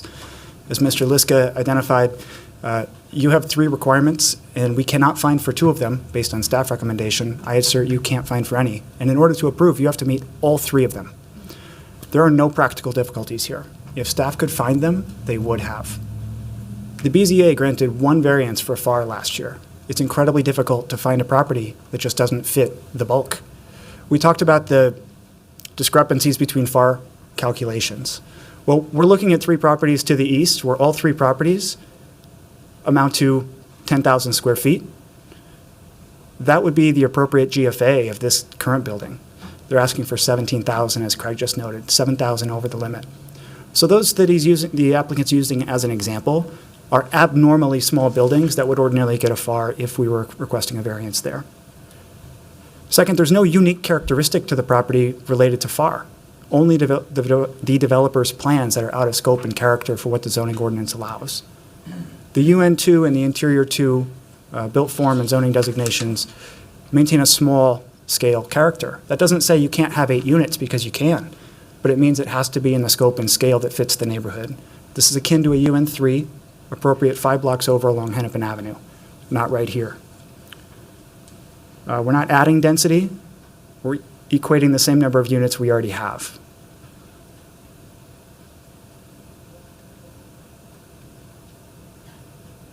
And when we think about precedent, if you approve this, you're doing it without any findings to support the approval, and that'll encourage every developer to come in after this and ask for the exact same variance for the exact same reason. I encourage you to deny. Thank you. Thank you so much. See no one else here listed. Is there anyone else who would like to comment on this before we close the public hearing?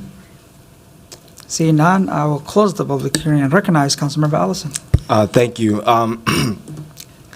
A lot of good testimony here today. There was the one gentleman that said, I think, is it Craig Wilson, that said that, if we want to make changes here, if we want to see changes here, it has to go through a legislative process. It can't happen through this process. And I feel like we've been having that conversation a lot in quasi-judicials lately, right? Is that like we can't legislate from the bench in this way. And so I think that's the exact right attitude we need to be taking. I don't see evidence for practical difficulty. I see that our staff, I have full faith in our staff to be able to calculate the appropriate FAR. I think they have. I think that this exceeds it. And so, for that reason, I'm going to be moving to deny the appeal and uphold, staff's decision, Planning Commission's decision, and maintain that. And so, again, this isn't about just, sometimes there are details outside of just the quasi facts that come up in these discussions, and we can't really consider them, right? But I do think that, conversations around density and affordability are valid conversations that you've got to be having with your neighbors if you're looking to do something outside of what's allowed, and get that buy-in. Not only do you not, buy-in wouldn't matter here because we're dealing with the facts of the case, but you also don't have the buy-in. And so, for that reason, I'm going to be moving to deny and just would encourage the applicant to continue working with your neighbors on a plan that is going to work for all of them, or at least with work on a plan that isn't going to land you back before council with us having to weigh these decisions and consider things that are outside the scope of the quasi-judicial. Councilmember Chowdhury. Thank you so much, Chair Osman. Yeah, we had a pretty good discussion on this item at the Planning Commission.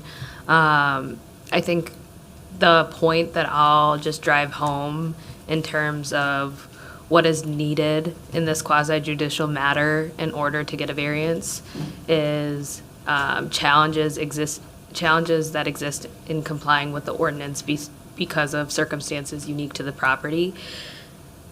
The floor area ratio of surrounding areas cannot be used as a practical difficulty to say that there is a unique circumstance on this specific site. There is no practical difficulty in complying with the current ordinance, and just by that very fact, I believe that it is within our authority, and this body should deny this variance as the Planning Commission did before. And if members of the public or my colleagues need to take a look, our city staff too did a really good job at the Planning Commission meeting, also sharing the comparative floor area ratio of each site, and spoke to us just based off city records. The maximum floor area ratio that the city has calculated in the entire area only went up to 1.14 as the highest level, with many of the properties just around a range of 0.37 up to 0.73. And so I think that's a really notable factor, and I'll be supporting Councilmember Ellison's motion. Thank you so much. I would like to note that Councilmember Cashman will be recuse herself from the voting. And see no other discussion, I'll ask clerk to call the roll.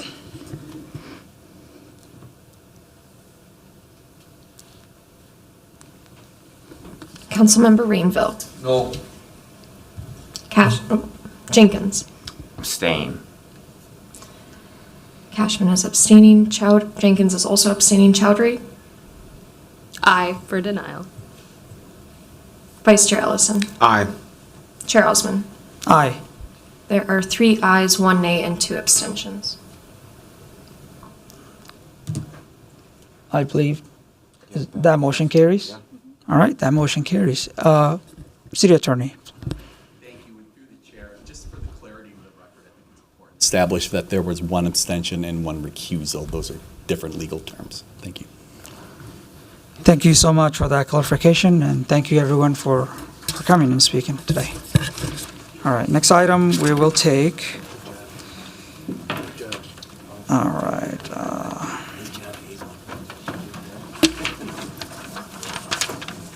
All right. Lastly, we have one more item that's receiving and filing encampment closure report. I welcome Director Enrique Velasquez for that presentation. Welcome, sir.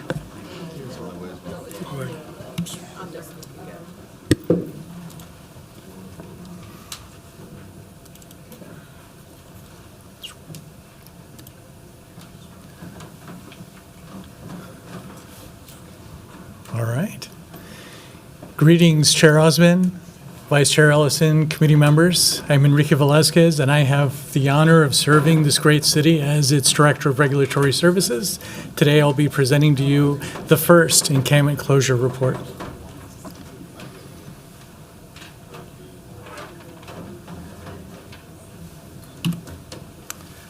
In August 2024, City Council amended Minneapolis Code of Ordinances, Section 244.60, by incorporating specific reporting requirements.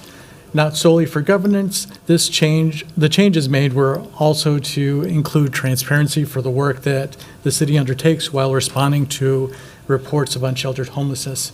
Specifically, the changes focus on encampment closures, the impacts of affected individuals who are resident in the encampments closed, housing outcomes, and ultimately the costs associated with encampment closures. The city response to unsheltered homelessness is not a singular effort undertaken by a sole department. It's a collaboration across multiple departments within the city, responding to events when encampments form, engaging with persons experiencing unsheltered homelessness on site at the given encampments, planning and coordinating efforts leading up to encampment closure, the actual day of closure activities, and then lastly, post-closure data collection efforts. The city departments listed here are the primary participants in the data collection efforts. When an encampment is located at a city site, our partners in community planning and economic development also serve a role. When on private property or property owned by other government agencies, we engage those parties to assist with planning and closure activities. Shelter availability information is provided directly from Hennepin County's homeless shelter bed availability Power BI app available on their website.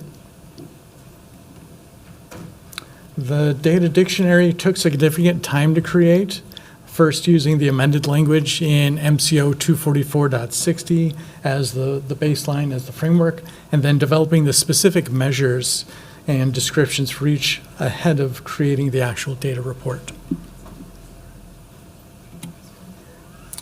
Now, speaking of the report, this first report does include 5 specific data elements. The very first one is a briefing memo, which serves to summarize findings from the current period's encampment closures. The second is the data dictionary, which provides descriptions, examples, and what types of data the viewer can expect to see within a given field. The third is shelter availability, which shows Hennepin County's shelter availability for single adults aged 18 and above. The fourth item is encampment closure data for the reporting period. In this first report, that closure period is from July 25th, 2024 through December 18th, 2024. And then the fifth item is 911 calls for service for the encampments closed during this specific reporting period. One item of note is that we collected 911 data for the month prior to the encampment forming at a specific location, the period for which an encampment was present, and then also where possible for 1 month after the encampment closed. The kind and quantity of police calls for service while the encampment was in place were also noted. We did the same exercise for 311 calls for service, and these data help us identify community impacts, the types of calls that were reported through each reporting system, and what the experience was like for community through each of these different phases. On this slide, you'll also see a pre-launch version of how these data will be displayed on the public-facing city website. Here, residents will be able to find the most recent report and information on how to utilize the report. One limitation of the city website is you'll only be able to see the current information. So what that means is as new reports come available, this data will be wiped away and only the most current will be resident here. So for those who are looking to do historical analysis or look at trends, We will have a link to the legislative information management system, to the specific file where that information will be located, so that we can preserve that historical data and so that people have access to it, because we want to make it possible for people to have access to the information in the most accessible way. Shifting into when the city decides to close an encampment, the cross-departmental team considers the following 4 factors. Public health, number 1. Number 2, public safety and life safety. Number 3, community livability. And 4th is environmental or other externalities.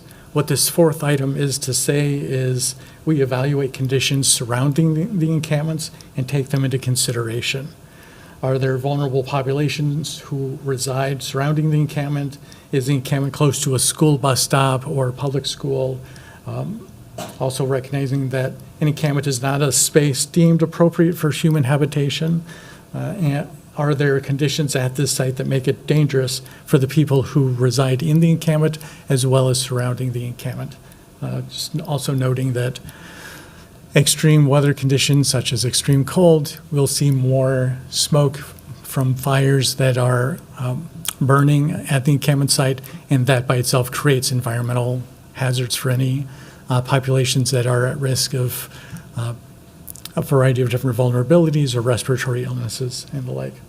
These factors are all reviewed independently for each encampment site and then compared across the spectrum of encampments that are present in Minneapolis, and make determinations on which ones to prioritize for closure to balance both community needs as well as the needs for our unsheltered residents.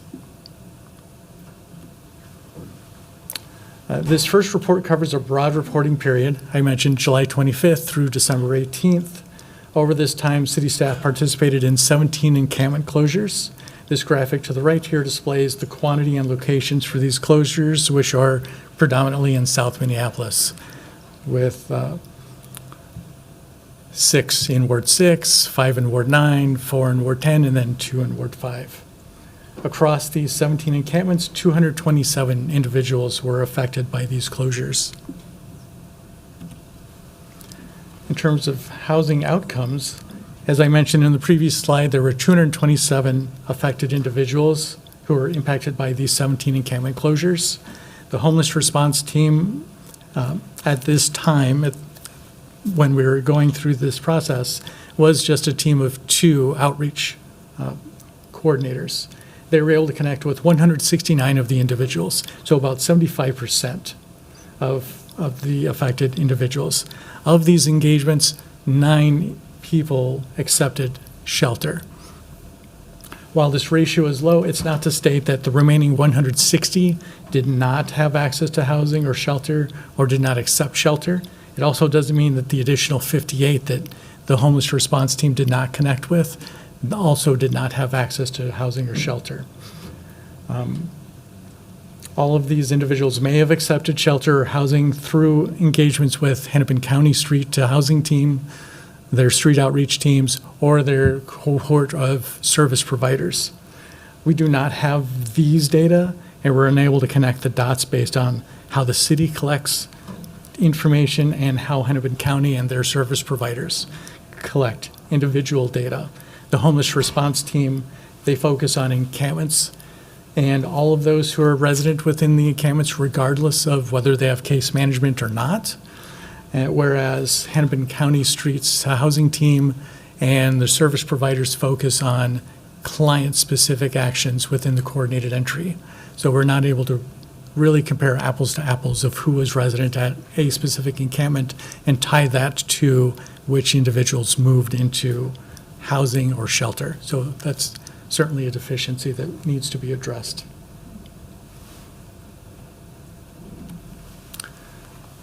One of the elements we looked at in this first encampment closure report is the cost spent to close encampments. Costs include staff labor, specialized equipment, and contractor time for the day of closure activities, noting that in most cases, encampment closure is posted at least 3 working days in advance of closure. We do not count that collective effort of time. It's solely for the activities of that specific day when closure is happening. In aggregate, the city spent more than $330,000 to close these 17 encampments over the second half of 2024, or about $13,000 per closure. Minneapolis Police comprised a significant portion of this at $269,000. Public Works followed with just under $55,000, or roughly 16.5%, and then Regulatory Services with just over $8,000, which is about 2.5% of what we spent. Shifting focus to the hours spent during an encampment closure, we see the labor distribution for each department.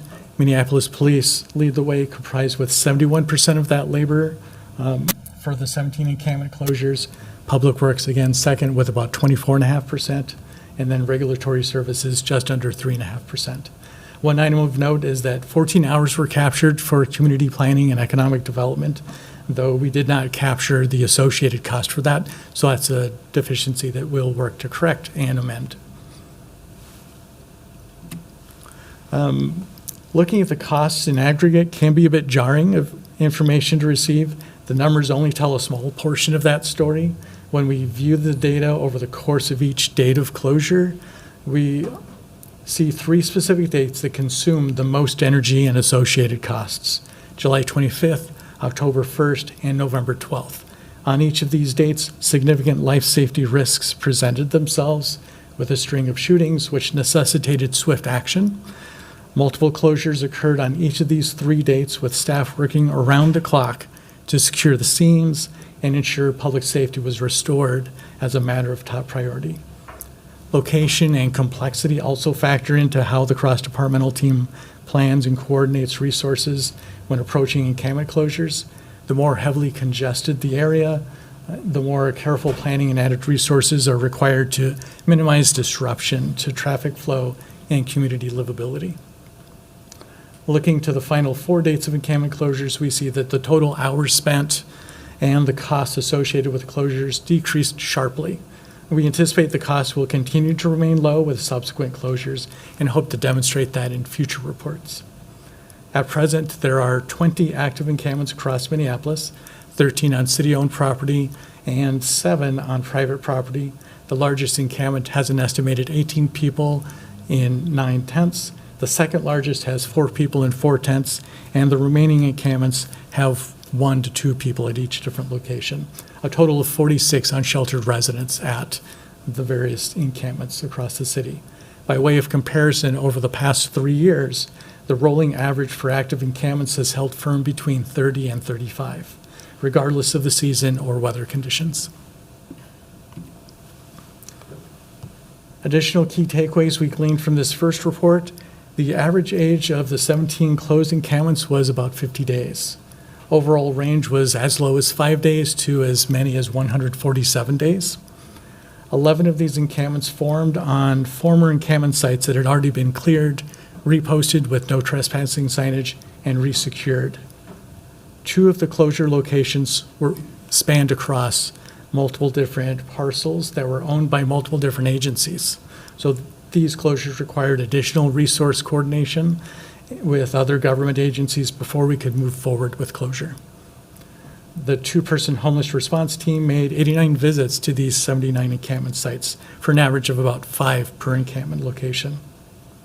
The 2-person team grew to 4 just in mid-November, and I'm glad to report the team is now at full staff at 6.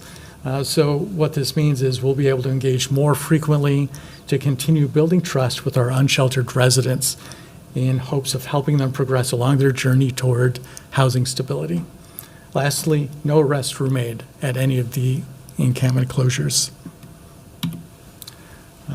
As previously mentioned, we did capture 311 and 911 calls for service for the month prior to encampment formation, the period while an encampment was in place, and in most cases, for the month following closure.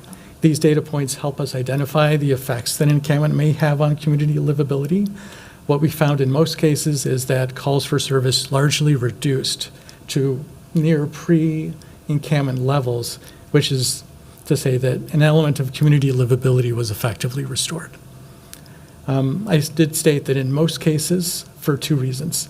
First, some of the smaller encampment locations did not generate 311 or 911 calls in advance of the encampment formation, and there was very little activity while the encampment was in place. So that data point was statistically negligible.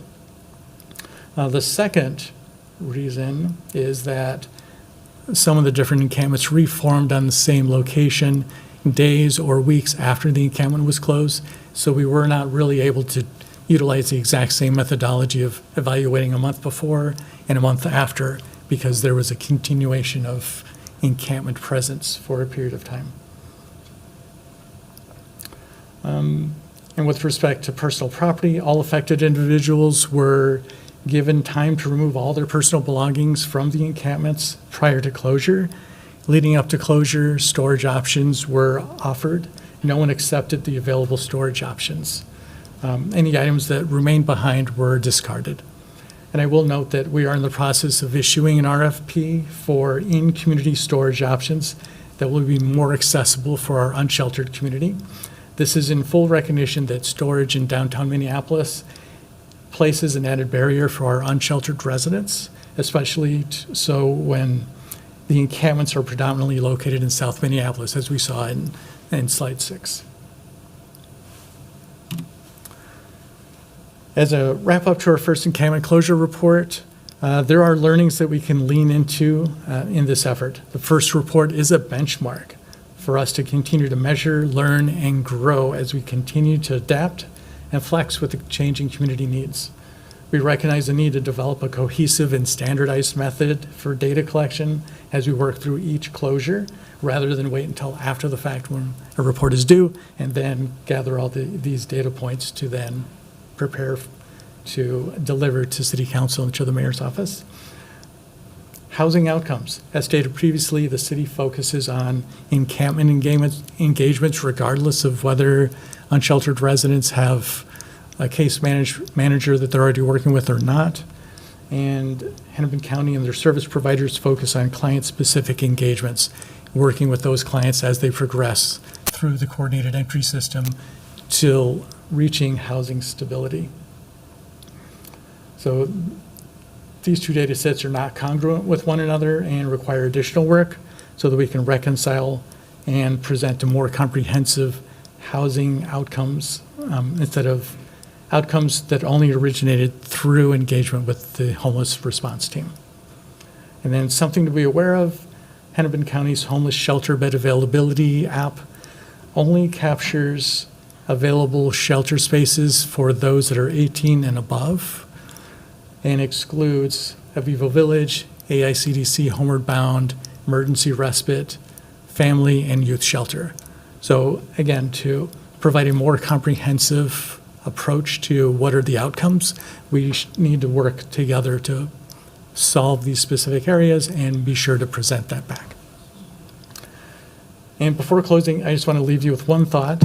When we focus on the people in the encampments and engage compassionately to address their unique needs, all of the rest of the issues that we've encountered will fall into place. I firmly believe that this is how we will continue to lead in this space every single day as we drive towards functional zero for our unsheltered population. I'm proud of the collaboration that we have across the enterprise and across all of our agencies.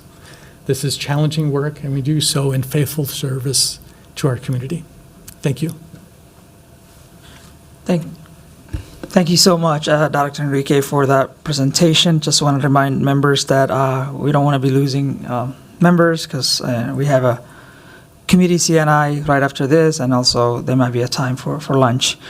I do want to recognize we have been joined by Council Vice President Chuck Tai, and I see Councilmember Cashman for comments or question. Thank you, Chair Osman. Thank you, Director Velasquez, for taking this on. But I first want to thank the council authors who put together this ordinance, Council Vice President Shakte, Councilmember Chowdhury, Councilmember Chavez, because without that ordinance, we wouldn't even have this data in front of us today. And I think I will speak for myself. I think this data is clearly indicating that our approach isn't working, that we have a very low number of individuals accepting shelter, accepting storage services. Encampments have grown, not shrunk in numbers over the years. And we need to own that, right? And we need to see the baseline situation that we're dealing with in our city in order to improve. So thank you for putting this together for the public to see. And I just wanted to ask a couple of questions to understand better what I'm seeing as really clear gaps in our approach here. So the first of 4 risk factors used in the decision to close an encampment was public health, but yet there are 0 resources dedicated from the health department. I think we all know many individuals in encampments are struggling with chemical dependency and addiction. So I'm wondering how, if at all, you're working with the health department colleagues to serve those residents as well as those living and working nearby. Certainly. Through the chair, Councilmember Cashman. So what we see here are encampment closures, and the health department does not provide resources typically on the day of the closure. While they are participating in activities leading up to closures, they are providing naloxone, they are providing other services. They are also working through their contractors providing needle exchange, safe needle pickup, and a variety of activities such as that. Also, healthcare for the homeless plays a role at engaging with individuals in the encampments. That data is just not reflected in this data point of on the day of closure. Got it. Okay, so there is health department resources serving these residents, but not on the day of closure. Correct. Okay, so my next question is, you talked a little about the county's streets to shelter staff. Can you explain in more detail what coordination looks like in practice between the city and the county when an encampment is set for closure? Yes, through the chair, Councilmember Cashman, when an encampment is set for closure, we communicate with the county, all of our various county partners, to make sure that they know the date is happening, which locations, and so that they can increase their outreach and engagement efforts. So they'll descend with however many staff they deem appropriate based on which specific clients they are working with at that location, and increase that engagement effort to try and get those individuals into housing or into shelter. But the data point that we have is 9 out of 169 accepted shelter. That's from our resources, or how does that data correlate with theirs? Yes, through the chair, Councilmember Cashman, it's from the homeless response team. The homeless response team goes on site, they offer access to shelter, and when one of those people experiencing unsheltered homelessness says, "I'm ready for shelter," we take that information and then connect them over to Hennepin County, or connect them through the shelter hotline to give them the access to the shelter. So that's where our data point comes in. Mm-hmm. We do not have information on which individuals are working with case managers and we're able to get into shelter independent of that, because we do not capture names. We do not have a by name list. And through the protections that those client management personnel have, they do not share that information. So if I can't provide you with a name, they cannot provide me with details on where that person went. Thank you. Forgive me for a basic question here, but are we certain that all the folks in encampments are experiencing homelessness? I have visited encampments with folks who said that some of them actually did have housing, but they were just in the encampment for the community. Through the chair, Councilmember Cashman, yes, that's correct. That's been our experience as well, that there are individuals that are there because they have relatives there, they might be visiting, they might have housing elsewhere, maybe they're from a different part of the state and they came to just spend time. We see a combination of those different factors. My last question is really about the other indicator that you mentioned. So no one had accepted storage, the storage offering. Why do you think that is? Through the chair, Councilmember Cashman, a couple of the different things I would point to is the storage we offer is a large bin. When individuals have every personal belonging that they would carry, not everything's going to fit into that bin. And they are only allowed to have access to a single bin. Second, that bin is going to be transported downtown. So that by itself creates a barrier for individuals to access, to retrieve their belongings or to check in on their belongings, to get there and then also to get back. There might be a risk that if they go to storage to collect or check in on their belongings, somebody might do something to the belongings they left behind at an encampment. So it's kind of a double-edged sword. So we are looking at different options and are going to issue an RFP hopefully fairly soon so that that does not create a barrier for people who are interested in moving to shelter, interested in taking up storage options. Thank you.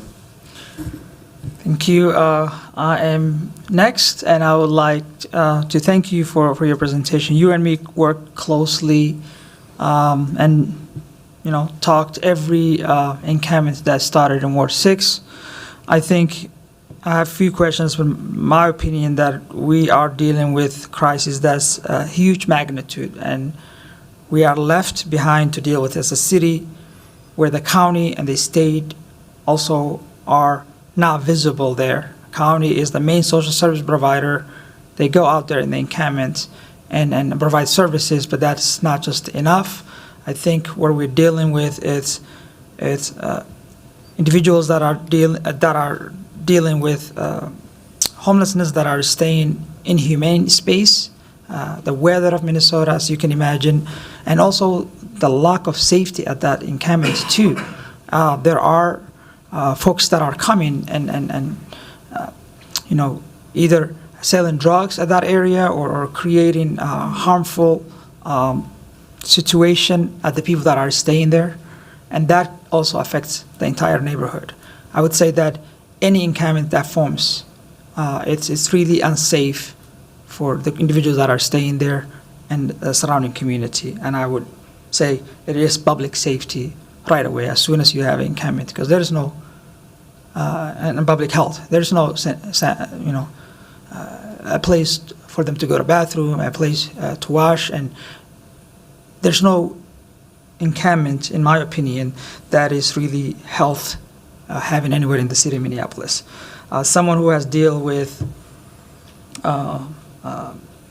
encampments over and over and over again, of course, the system is failing. And our residents, and especially the on-house folks, my question is that you talked about the encampment risk factors being public health and safety. That's what triggers closure. I have seen, as I mentioned, I have seen encampments that, caught fire, encampments that had overdoses, encampments that have shootings and so on. And I feel like we, in my opinion, we act as when bad things happen. We're not, we're not planning to close it right away. We're not planning to, our staff and our homeless outreach team go out there and, of course, do offer services and so on. But I feel like we wait until bad things happen, and that's when we act quickly. And is that how you see it? I mean, I'll put it out there.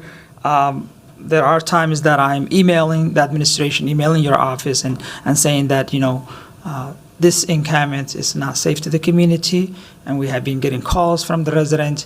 I would like things to be done, and I see it wait longer, weeks, months, those encampments to be dealt with, and until shootings or explosion happens at those encampments. So I feel like we react when bad things happen, and we're not doing a good work preventing. So that's my first question. Are we only reacting when bad things happen, or are we closing in a way that's more effective? Yeah, thank you for the question, Chair Osman. I see your point. A lot of encampment closures require an immense amount of coordination. Not just internally, aligning our resources, but also externally if there are multiple agencies involved, or if there's also a risk that encampment will also shift to another agency's property. So we're trying to be as responsive as we can, as planful and as intentional as we can. And sometimes when we are in the throes of planning for that closure, bad things do happen. And at that point, we have to pull in all the resources, whether they're available or not, to respond in that moment to address the immediacy of the situation. Sure. So it's not that we're taking community impact or community statements with a grain of salt or that we're dismissive of them. We are very much eager to close these encampments and also see them as unsafe. Okay, thank you. My question, I think my last question is, we are seeing city-owned land, not just the city-owned land that the encampments are forming, but also MnDOT-owned land or county-owned land. And I feel like MnDOT is out there somewhere and they're not really paying attention to what's happening in that area. And then city takes the leadership, city takes the effort to engage. Could you talk about a little bit of the process of, how much do we have to close that encampment, especially if it's a MnDOT-owned land or it's under the bridge, or do we have to go out and reach out to the MnDOT and coordinate with them, get the go-ahead or legal way of saying that, hey, can we close this down? It's your own land. What is that process like? And I know that takes process, that takes a longer process, and I have seen responses from the city that says, it's not a city-owned land, we're working on it to engage other government agencies to deal with the situation. So can you talk about a little bit more of that details, what the process is like dealing with MnDOT and other agencies? Certainly. Thank you for the question, Chair. We engage with all of our different multi-agency partners on a weekly basis to review all of the different encampments that are present. And there are discussions that are happening at the tactical level, and then other discussions that happen at more of the leadership level. And some of it's that crossover between the tactical and the leadership. But we do work pretty closely together, hand in glove, if you will, to find an optimal path so that we can get the resources lined up and move forward with closure. In certain instances, the city will just make the decision that we are closing on a specific day and set the day and provide the recommendation to MnDOT so that they have something to respond to and know, okay, this is the date, this is the urgency applied to that specific date and that location, and now it's time to bring in the resources for that specific date so we can move forward with closure. Thank you. Again, I want to thank you and the homeless outreach team and folks that are out there really visiting these encampments. We're bearing a lot of pressure for a very small department to deal with this magnitude, bigger issue. And I can see the cost. It's costing the city a lot of money, especially, looking at the MPD being present, they're not involved, but they're just present to make sure that things are safe. That is costing us a lot. And I have talked to the police leadership that sometimes, the third shift has to stay until 2 p.m. to make sure that the encampment is safely closed. But I really want to thank you and your staff and the work you have been doing, and great presentation. I'll recognize Councilmember Chuktai. Thank you, Mr. Chair. Director, thank you for this presentation. It's the first one, and there's so much learning that needed to be done along the way, and new systems that needed to be created to get to this point. And I really appreciated over the course of your presentation places where you pointed out the inadequacies of data systems and tracking, coordination, information sharing across jurisdictions and across agencies that exist right now that I see or I heard you express wanting to improve and build more on. So I'm excited about all of that, and thank you for your work on it. I want to start actually by the place where you ended your presentation.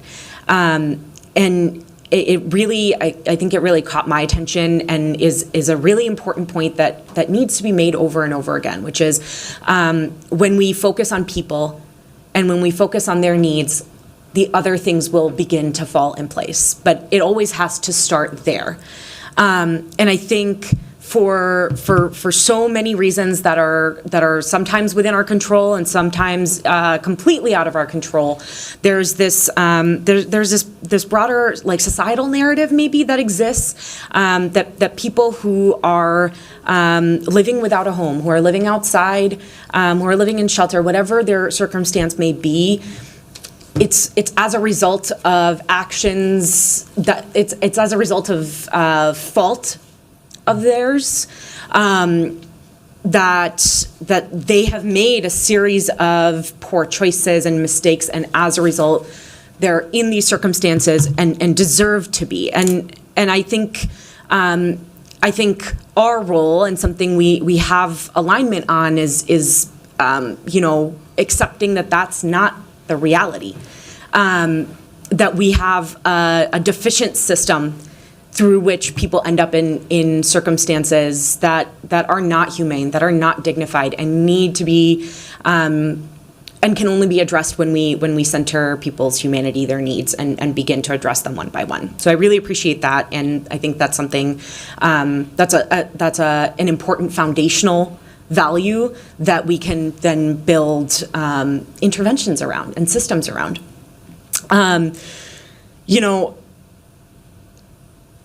I had an opportunity last fall to spend a portion of my day and do kind of like a ride along with the homelessness response team. And there were a couple of examples that really stood out to me from that day. One of them being we visited an encampment in South Minneapolis. And there were, it was relatively small, and almost every person there was excited to talk to the person from the homelessness response team and asked for different types of shelter options, housing options, other types of support services. And from that experience, I think it's just another example of people want and need help, and the systemic deficiencies make it so we can't meet them at the pace that they're needed and be able to like track it and follow it. And I, on this day, an example that really stood out to me was there's a person who wanted to go to a shelter and was ready to do that. It was cold outside. And the person from the homelessness response team worked with them to call Adult Shelter Connect and see what options were available for the day. And they learned that there was no availability of shelter for this person. And I see that as someone who, in our numbers, right, is being tracked as a person who was offered housing and didn't accept, or like was wanted or accepted, but like we weren't able to house them successfully. And the core conclusion for me, though, still remains like this is a person who wants to move indoors, like wants the help that is provided or that could be available, and that's the story of the average person that's living in an encampment, and not one of people who don't want to interact with us at all or don't want to move indoors. I think it is. I think another sort of learning coming out of this presentation is, like a thing, at least I think that doesn't fit into our core belief of focusing on people and their needs, is the approach of focusing on encampments rather than clients. And I understand why that is the case, right? Like we don't have the capacity to follow clients in that same way and manage casework over a period of time. But that seems like it's out of alignment with our core belief, and maybe is something that we can continue to think about and see what's the best way for us to fit into a bigger ecosystem, or a need that we can take on. But I think I'll just wrap up here. I know you're short on time, but I think it's something that's really stark to me here is the information you provided about 227 people, and of those 9 were housed, who are living in encampments. That's like a 4% success rate. And that tells us that a lot of things are going wrong, and how are we contributing to seeing that number increase. I think that's like that should be at least a shared goal. Up $332,000 spent, that's like $37,000 per person that we successfully housed. And, I just think it's worth sitting with the amount of resources we are spending and whether that's contributing to an end goal that I believe we all share, which is reaching functional zero on homelessness in our community. That's all. Thank you so much for your presentation. Thank you for having me in committee today. Councilmember Chowdhury. Thank you so much, Chair Osman. I'll try to keep my comments limited because I feel like there's so much I could go into, but we do have to turn this over to another committee, and folks should be able to get some lunch today. First of all, just thank you to you and staff and everyone who worked on getting this first initial report together. I know when we were working on the ordinance, we discussed a lot about the challenges reg services and other departments might face in making sure that this report happens. And as an author, we had a discussion about giving some grace on this first report and taking some time to understand the challenges in getting it. And I too appreciated just like the acknowledgement on places where like things could be better, and want to support figuring out how, as a council member, can do that, especially in relationship to having a partnership with Hennepin County on figuring out key information that we can get. The second thing I'll say is, Director Velasquez, I don't envy your job. It is an incredibly difficult job to have to oversee, in part, closure of encampments, because closure of encampments are an experience that many people who experience them, as an unhoused person, as a staff member that has to go out there and do the work, as traumatizing, violent, no matter how it happens. So I just wanted to say that because it is one of the more intense roles that you play and that the Reg Services Department plays. And I think looking at this report, and I encourage my colleagues and members of the public to look at the report data that is in the LIMS file that kind of goes through the actual numbers. This is in part what I was definitely hoping for. The thing that we talked about is good governance requires good data, and this is certainly a start, especially in understanding the truth about certain things that are going on the ground. I think it's really important to note how many of the encampments that people are living in occur in the same neighborhoods over and over again.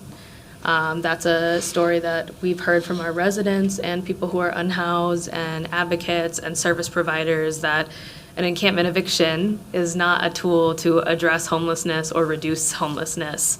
It is a part of playing whack-a-mole, and oftentimes the folks that have to resort to living in an encampment, which oftentimes for an unhoused person isn't safe, healthy, or dignified, they're in such dire straits where they're having to live in the same place. I'll also note that the storage question was interesting to me too, that many people did not accept storage, and I see the barriers that you laid out in terms of it being downtown, one bin. I think there's also something to say about storage only being offered prior to a closure. Having storage available the day of, where people have to move, I think that would make a significant difference. And for an unhoused person, the belongings that they have, that's their everything. And to lose those things because they're not able to carry it with them, because they're scared, that's a huge detriment in them being able to move through a continuum of care. So I think that's something to consider. I think noticing an encampment enclosure is very important, and communication with service providers and other agencies is really important. And the data that we have before shows that there isn't like consistency in that. I also think that piece of information about all of the affected individuals and only 9 of them accepting housing or being able to get housed, it is a reflection of the fact that like an encampment is like not the best place for a person to have a conversation with a service provider and really like take stock of what's offered before them, right? Like if you're a housed person and you're struggling with different things, maybe it's affording food, maybe it is trying to get like a city resource like the dollar transit passes that we have. You go to a service center, you talk to a person one-on-one, and you're able to get one-on-one help. Like that's an effective way for people to get services. And one thing that I've always appreciated for Hennepin County Streets to Housing team is their efforts to try to take folks who live in encampments out of the encampment and grab a cup of coffee and have those conversations. And I think if the reality of making sure that service provision efforts actually have a good return and success is understanding that it has to do with a lot of like the place and conditions in which you're talking to an individual, right? Like I was at an encampment closure in my ward, and there were so many people, they're packing up their stuff, and like that was like the moment where they were like ready to try to figure out the next step. And we had heard from a service provider that there was going to be some sort of housing assessment event at Eastlake Library that day, and we were trying to scramble to get people the addresses of Eastlake Library so they can go, and they're so willing. And I think it just shows that like having places for people to go to get services, navigation center, that transition, like that's a key step that we're just missing in terms of getting to functional zero. And I think this data is indicative of that. It's just like when you're having the worst day of your life at an encampment closure, or you're living within an encampment and it already doesn't feel safe or healthy to be there, but you're there and you're trying to have some sort of privacy, like the likelihood of wanting to talk to a government official, go through a housing assessment and do it is very low. Like I mean, I wouldn't, as an individual person, if I were in those conditions, I wouldn't want to like sit down with a housing provider in that space when I'm hungry, I'm tired. If I am a person who's struggling with addiction and withdrawal, like that's just not going to be successful. That I'm going to turn you away and say I don't want to have this conversation now. I'm just trying to make it through this day. So I'm going to plan on just following up with regulatory services and just having a deeper conversation about this report to kind of ask some questions, and then also see how we can make sure that the next report is even better and kind of address some of the challenges that were noted, and maybe have a discussion about perhaps other challenges or things that were successful in getting this information. And yeah, I hope that council members on this body and then council members in general take some time to look at this report and think about how it can inform the ways that we shift systems and policy within the city of Minneapolis to get to the goal of reducing homelessness and functional zero. So thank you so much for the presentation, and thanks for the time. Thank you. All right, thank you so much again. Seeing no further discussion, I will ask the clerk to file that report. And I will ask and with no objection, I will declare this meeting adjourned. Thank you so much, everyone. Have a good one.